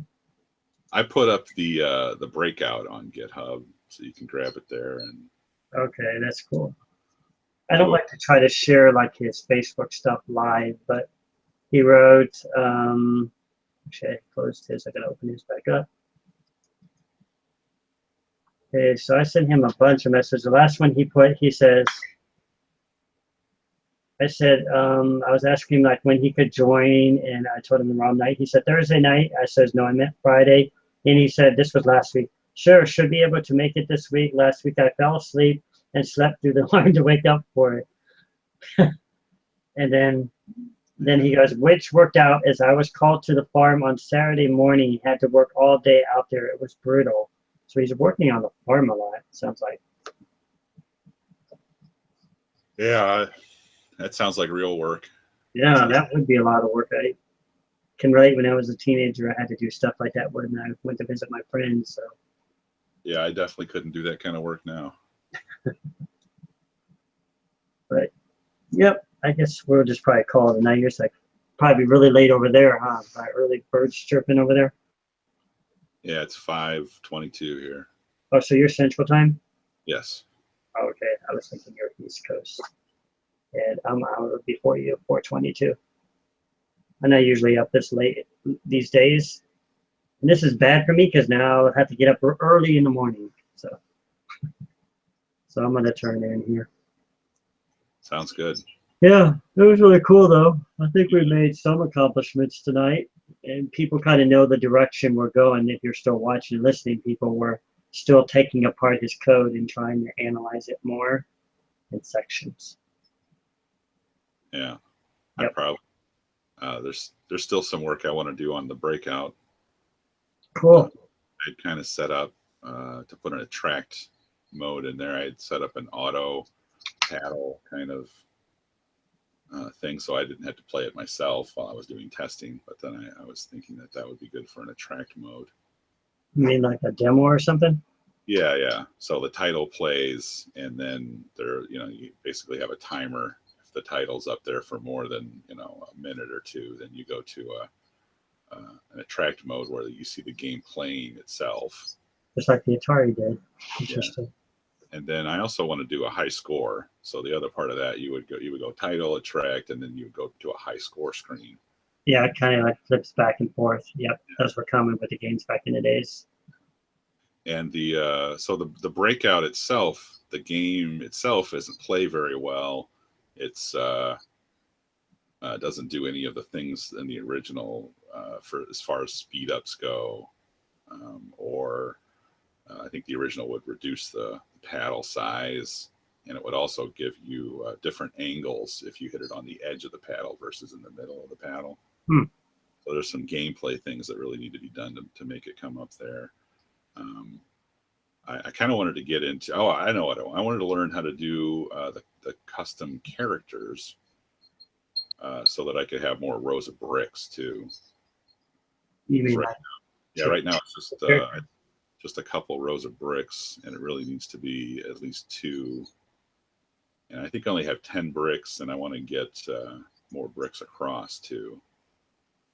So I wanted to, if I could come up with some custom characters, I think I could get some better bricks in there. But I don't know. I kind of lost interest in it. I'll probably go back to it and adapt it to the framework here, I guess. There weren't a lot of sprites in it. It was mainly the background collision stuff. Mm-hmm. Well, that was another thing I did is there were two methods. I basically did the whole thing without lookups, doing calculations with math. And then I did it, and then I redid it with the screen lookup tables that Sig had. Cool. I don't know if it makes sense. But the math was good for me to try to figure out, how the arithmetic works. I'm not quite sure I got it all right. There's still some weird stuff going on with my score routine. I didn't notice. Yeah, I use the decimal mode in the score routine, which is kind of funky to use. I don't know if you've ever used it before. I played it. I put that video up on YouTube to show it, but I didn't really play it long enough to really see. So I might redo that too and not try to use decimal mode. The decimal mode is kind of tricky to use. But it talks about that. It was hard to do the carry bit. So it worked as long as my points were not over 10, as long as they were 9 or under. But whenever I need to carry over to the next digit, I was running in trouble. Was it going back to funny looking characters or something? Yeah, basically it was not carrying over. Gotcha. The second digit on the carry bit. And I was trying all kinds of stuff. to get it to work. But I eventually just brought it back down to be under 10. And then I thought, well, I could probably call it a couple times to get the value that I wanted. There's all these cool tricks where I can, instead of doing times 10, I can do times 2 and then times 8 and then add them together, and that gets me times 10. Oh yeah, somebody was showing me that several years ago when I was doing that Sprite routine. I was trying to make, my problem is I was trying to get it to work with a scroll routine, which is super complicated. But he was just showing me on a single screen, and I tried to convert it over to a scrolling screen. But yeah, you can actually sit there and you can calculate in between different numbers, and then you have to use the rotate command and rotate left command to kind of carry over those bits. Yeah, I got this code from you. Yep. Oh, that was the one. Yeah. I think that I need. Yeah, Siggy's got it all working anyway. Yeah, it has all of these temporary variables. I think it could be done with less variables. Yeah, that's just somebody gave that to me from Lemon 64, and that's how he did it. And he was, I don't know if I showed you that game he was writing. It was like a scrolling game, so I was really interested in it. And he's a huge contributor on there. So I figured he was and a really nice guy. I got this to work. Yep. But I think I kind of like, I think I had to do it this way first just to prove that I could. And then I think the way that actually everyone does it, and it just works out to be faster, is the lookup table rather than doing these calculations every time. Exactly. And then I was like, that can't be true. And then I did it, and I'm like, man, this is hard. And executing all of this code every time as opposed to 2 lines of code to look it up in a lookup table it does make a difference. So that's where I have to sort of prove to myself why you would do it one way or another way, that the methods, what methods make sense in your application. Right, exactly. Because there's so many ways you can do one thing in machine language. Yeah. I mean, I have not Commodore 64 because I started on an Atari computer. I have a stack of magazines here that have people have done things so many different ways, and this is why I've been so confused about which way to do it. I've been trained on so many different ways to do it. Now I come to Commodore 64 and they're doing it in a totally different way. So it throws me off. So if I did Atari videos, I'd probably be better off since I'm very familiar with how it's done on the Atari. But it's still transferable from one to the other. You just have to, swap out, understand the screen memory is different, and everything's kind of different in its own way. But mostly, I mean, the registers, they're the same. They don't change. Yeah, we need to get that. We need to get Ken in here to talk about Atari. Yeah, because he still needs the latest update, so he can't do anything right now. I got this paddle controller that works with Stella, so it works for Atari, but I can't get paddles to work in Vice because I would really like to have the breakout work on paddles rather than the joystick. Maybe it was never programmed for them. Yeah, I don't know. I tried the new version of Vice, which has a different control setup, but I still couldn't get it to work. Whereas Stella has got. I bought this. What's it called?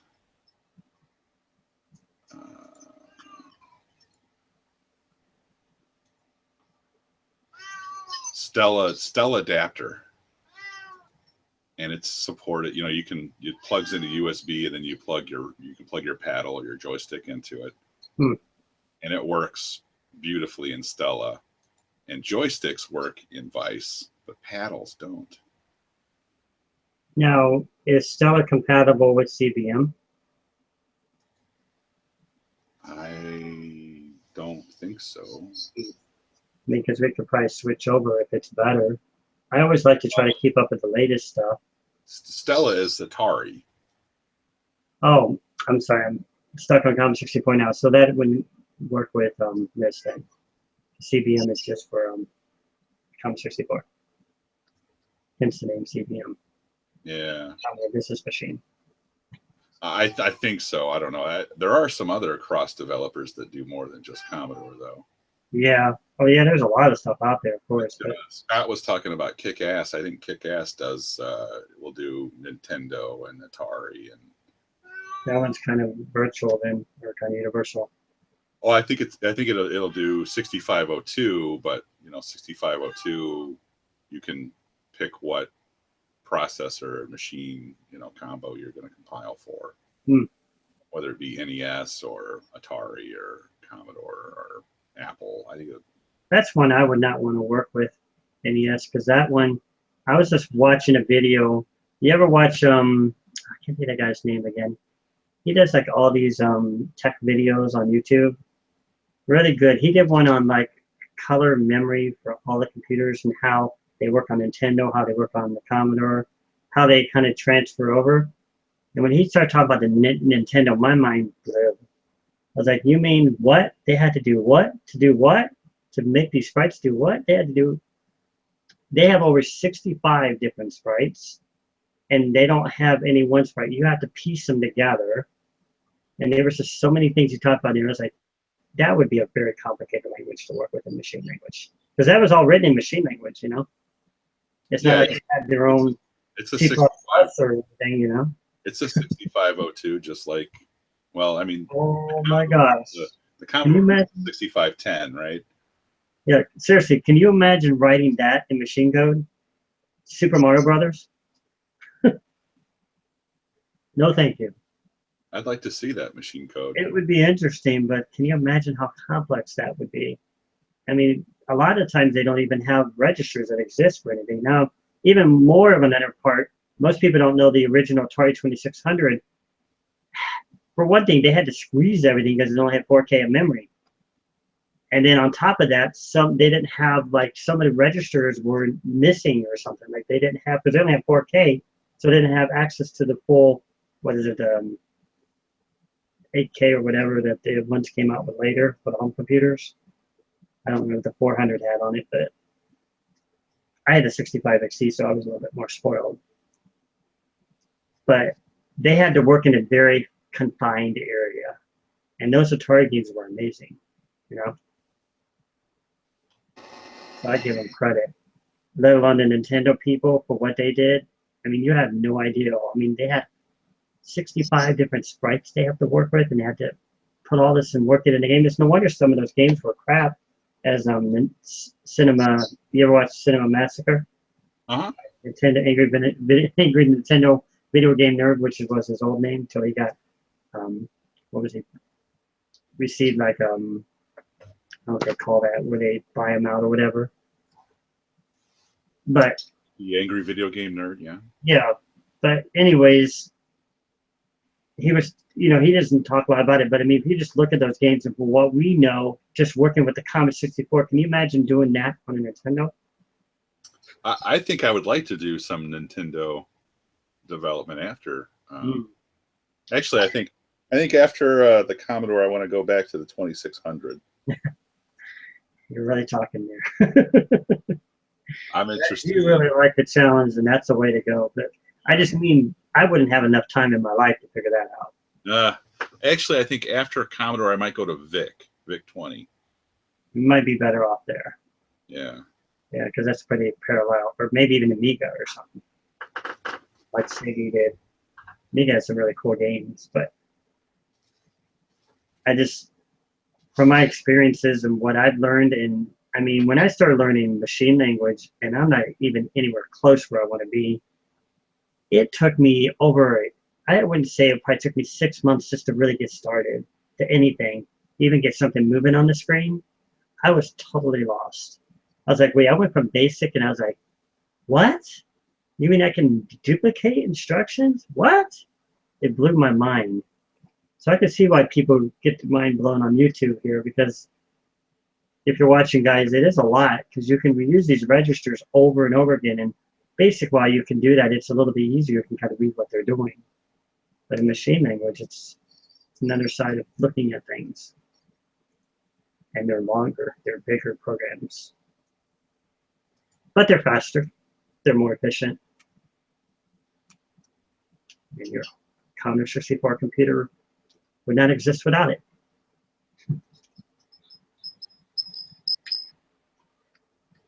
Yeah, this has been fun. You have anything else for our viewers? No, I'm tired, man. Yeah, I'm tired too. Gonna meet up next week. Yeah, I think we could try to start meeting up. Now that I know that we could still try this direction, I just didn't know where to go. I was like scared. I was like, okay, if we lose Siggy, what now? I don't know where to go because I can't read his code. But this is a great way to start taking apart. And I'm going to try to spend more time looking at stuff, maybe just print it out or something. That's the best way I like to learn too, is I'll print something out, like print out all the code and just start looking at it and taking it apart that way. I've learned many things that way. I haven't done that in years. It's really cool because you can sit there and look at it. I can take it to work, look at it on my break. When I wrote that, you probably didn't see it, but when I wrote that DirectX game, not DirectX game, but I wrote that game in Dark Basic, not Dark Basic, Dark GDK. I don't know if you've seen that video. These are some real old videos. I actually printed out the entire, they had like an engine that they built for the original Dark GDK, and I printed it out and I studied it till I figured it out. And finally, I was like, I can finally build a maze out of this. And I built a little mini game off of it. I had to give up because Dark GDK became non-existent after that. They don't even support it anymore. It's an old, outdated language, you know. But it was fun learning from it. So I can see your point of wanting to move from one thing to another. Yeah, well, I've been looking at Pygame too and processing P5. I don't know. Have you done any Python before? No. No. How about, have you done Java before? Processing? Yeah, I did the same thing with Java. I learned from a guy on YouTube, and I think I mentioned him before. I can't think of his name. I can't think of these guys' names, but he had something like indie developer. That's him. He was writing an actual game in Java. So I watched all of his videos, and he had like 60 different videos. And it took me over 2 months to go through his stuff. And right after I went through all his stuff and I started building the game, I kind of went back to the Commodore 64 because people weren't interested in the Java stuff. But it wasn't probably a good couple months later. He deleted all his videos. Mm. He got rid of all his videos. He just deleted like his whole channel.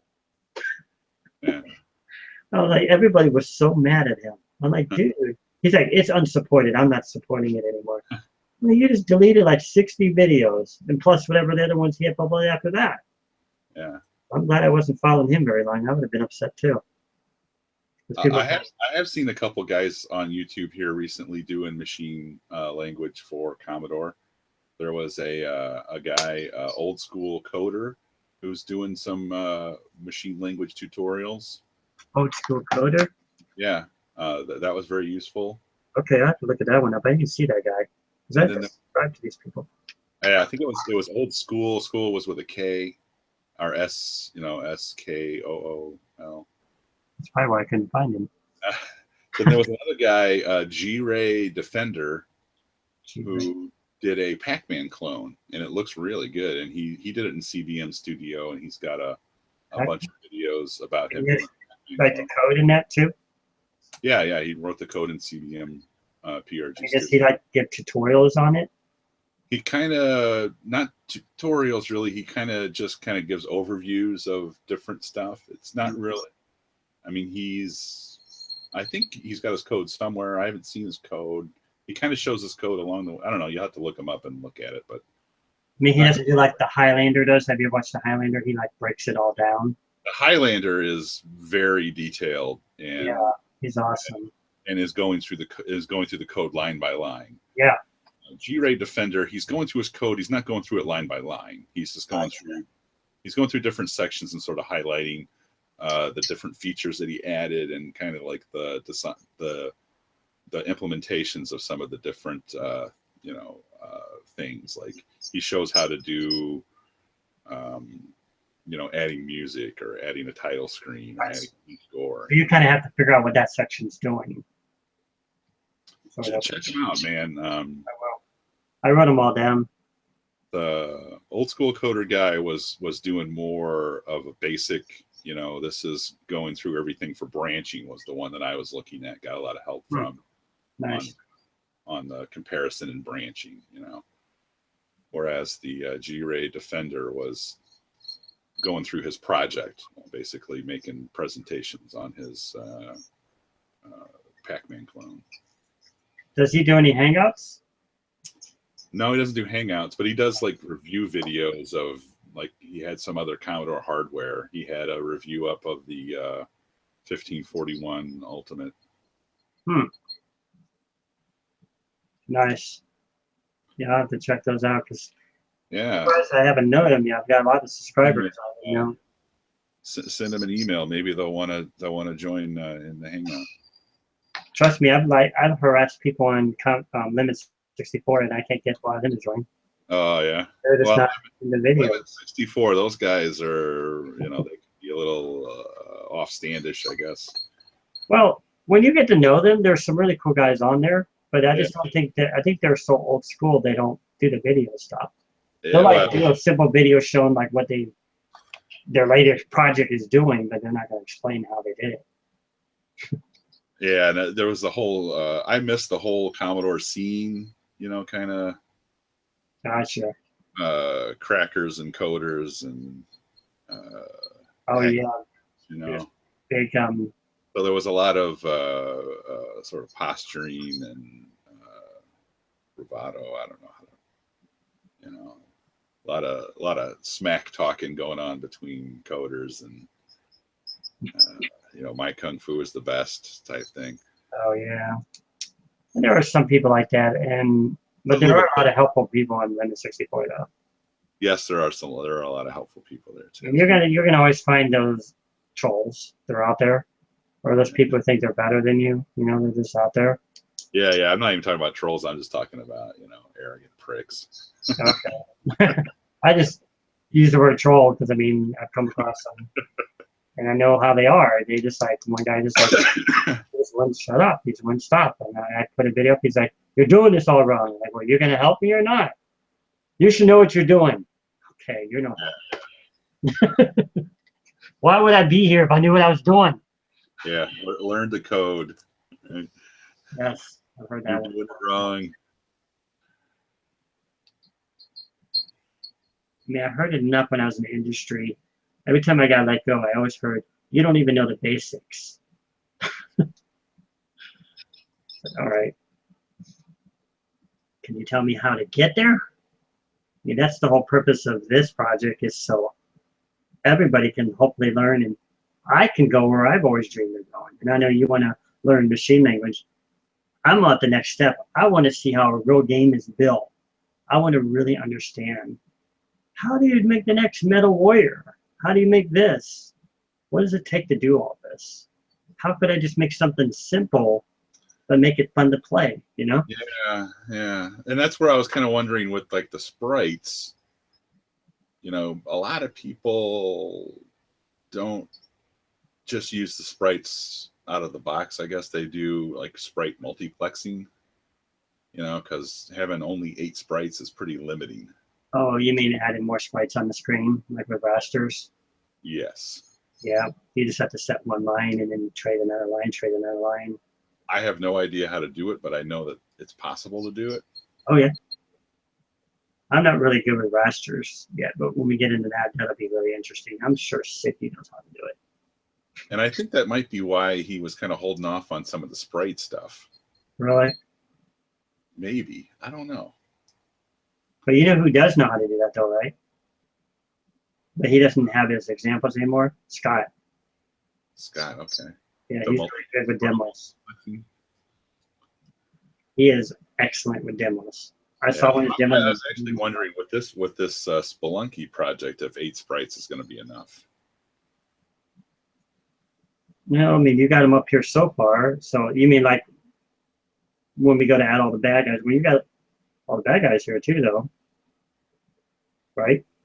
Bad guys and bombs and jewels. I'm trying to figure out, where did the bombs come in? It's going to be like a different direction? Because I don't remember.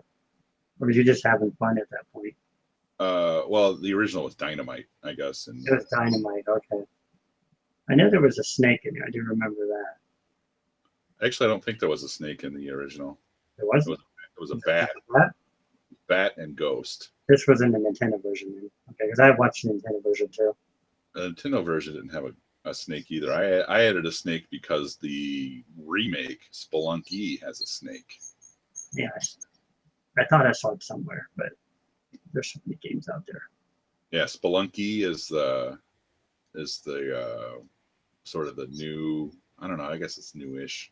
It was around 2008. I guess it came out 2007. So they just kind of stole the name Splunky, or Well, it looks a lot like it, but it is like I said, it's completely different because it doesn't have the gun mechanic, right? You don't shoot the ghost.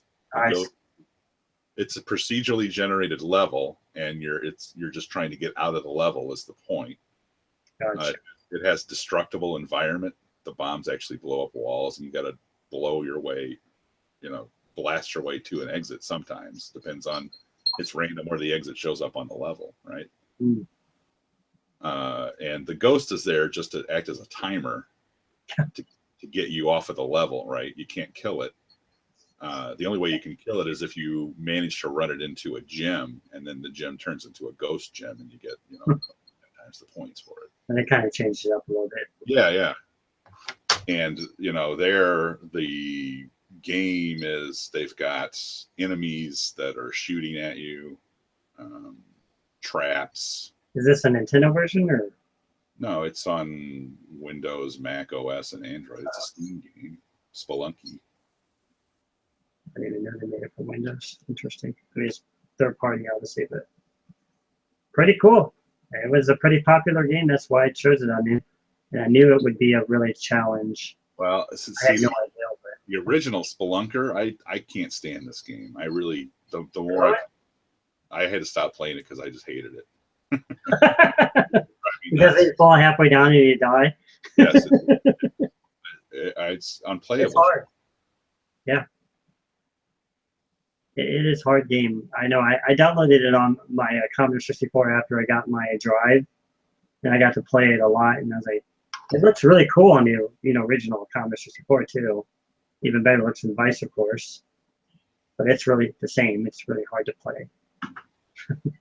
Have you done anything else with that 1564 that you got there? I haven't had time. I've been so in these training classes, I haven't had time to even look at that stuff. But I was trying to think of, because somebody says I need to organize my videos more, and that kind of set me off in a different direction. So I was like, what do I do now?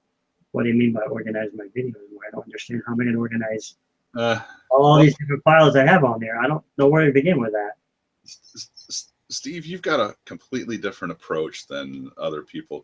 You've got your YouTube is like what I remember YouTube being, right? People just go on unfiltered and they just, put very little editing, right? Yep. Versus a lot of these big YouTubers, they are video production people, right? Yeah, they are scripting all of their videos, right? They set up segments and scenes, and they, do a lot of production that goes into it. A lot of Photoshop and all that stuff. Yeah, and that's just not what you're doing, right? You're doing something completely different, right? You're unfiltered. You are live, basically, kind of, doing it on stage in front of everyone as it's happening, right? You're not. I see. So it's not. You're not doing it. 5 times and taking the best take and editing and fixing it all in the editing room, right? And I'm trying to do that now. Well, that's not what you've been, right? So that's not what you've been doing, and that's a whole different skill set too, right? That's you would have to probably you would need to set some time aside to learn the video production part of it, right? Yeah, and then you would have to. Then you would have to you would have to spend time scripting and writing everything too, right? Right. It's a lot of work. It is a lot of work, right? It's a full-time job, but that's sort of what YouTube is becoming now, is more. Yeah, I've seen that a lot. Yeah, it's becoming more more of a professional video for platform, whereas the amateur guys, right, the people who don't do video production and just Like, make videos and put it up. let's put it this way, like those real professionals out there, you don't see them screen sharing much. You don't see them using Camtasia Studio. They kind of just like take a video webcam and just walk around the room or something. Or they have like a whole studio, even, Or a whole studio, yeah. Lights and several cameras, and they've got. I don't think they can appreciate what it takes to do this stuff either. I honestly have to say that. Do you really know what it takes to really, first of all, even to start with something like tutorials, trying to put them together? That's a lot of work. Now you're gonna be able to take a video camera and point it at somebody. I could do that. This is work. Not that that's work. This is more work than they know. And I think that's why a lot of people on here are confused. I don't know how to reach the masses. I've tried, but I'll never be there. I've always hoped I would be. I've gone farther than I have. Is that what you want to do? Do you want to be like those other? Do you want to be a big YouTube guy? I would like to be able to catch their attention and be able to get a game out once a month or something. If that's ever going to happen. But you see, making a game is something completely different than being a YouTube star, right? Yeah, exactly. So I think if you want to be a video production guy, then you probably don't spend time what you're doing now on learning machine language and spend time, that's learning like production. going in a different direction. I do not want to do that. Yeah, I don't. I know I don't. I want to learn machine language. Why? I would lose all my subscribers. Why would I want to do that? But yeah, that's it. Everybody else wants it. And it took me a long time to finally understand I don't want to make money on YouTube. I don't care anymore. I want to do it like Highlander said, do it because I want to do it, not because somebody else wants to watch me. Yeah. I think that's the best way to do it because that's what is true to who you are. Because I might be living in the past. Commodore 64 is in the past. Maybe a couple of us like to live in the past. But how many can ever say they really ever dug this deep into machine language without having actually worked in the industry? I don't know too many. Most of my friends don't even know machine language, let alone basic. So I was a computer programmer. Like I did not study computer science in school. I'm completely self-taught, but I've been a application developer. Never learned machine language. Yeah, what would you say compared to all the stuff you've ever done? It's pretty complicated, isn't it? It's different, that's for sure. It's I kind of deeper than anything I've ever studied. Yeah. It's because you're right down at the computers. Imagine trying even doing this in Windows. Windows is even more complicated than this simple stuff we're doing right now. And they built an entire operating system off of that. Yeah, I think that there was one of the books that we were looking at had basic equivalents or machine language equivalents to basic routines. That was really helpful for me to the transition. Well, here's some advice I did get from some of the people on Linux 64, and you kind of hit on this earlier. That says you can't learn everything in a book. Yeah. I like that. Although I still think I need to go back to the basics because there's some stuff I've skipped over that will push me further ahead. Well, take a look at that old school coder guy. Yeah, I'll check those out. But I'm still reading this Jim Butterfield book right now. It's changing my whole perspective of what I missed before. Because I was like, I didn't understand if I actually did this. You mean this set this register? That's why this branch wouldn't work? I didn't understand that. I was just like trying to take shortcuts, and that was my fault. Yeah, I started looking at this. You mentioned that. I brought it up too. I started looking at it. Yeah, it's a good book. But yeah, I'll check out these videos too when I have time. Now that I actually enjoy my job again. Yeah, I was going to say, Steve, that I think you're doing a good job bringing people together. You've got a lot of contacts. I don't have enough people though, because it's still a lot of people. Old technology. A lot of people are contacting you anyway. Yeah, even some of the people at work said that. They said, "Well, think about it, Steve. You're teaching Commodore 64. Now, Commodore 64, you can't even buy it in a store. You're teaching videos to people." I'm like, okay, you got to go. Yeah, good point. But it took me, I would say it probably took me 2 years before I actually even caught up to anybody who even knew what they were doing with a Commodore 64. For the longest time, I just got people just saying, "Oh, I like your videos." I'm like, but they're not helping. They're not doing anything. They're saying, "I like your videos." I'm like, okay, what do you want from my videos? Oh, just keep making more videos, because they didn't know what they were doing. Now I'm finally getting people who can critique me. When I say something wrong, they say, "Wait, why did you say this or this?" You know, that's enjoyable to me because I'm getting closer to where I want to be. You know, the more Yeah. people get like Siggy, catch up to him, of course, the better you're going to be with this. So Yep. that's So all I what do. I say is just keep doing what you're doing. I'm having a good time. So Well, you're still going to get people left and right that just to try to cut you out, but just have to cut them out and just move on to the good people. all right, man. Yeah, me too. I know I'm like ready to pass out here. So Well, I got my cat's got a vet appointment here in a couple hours, so I got to get some man, stuff. you're gonna get no rest there. Yeah. But I'll, it's I'll like the old hackers, right? They stay up all night. you know what I miss? I miss Saturday morning cartoons. So I'll probably see if there's some cartoons or something. Saturday morning cartoons, man. Stay up a couple more hours before the cat appointment. But I got to get some stuff together before Yeah, for sure.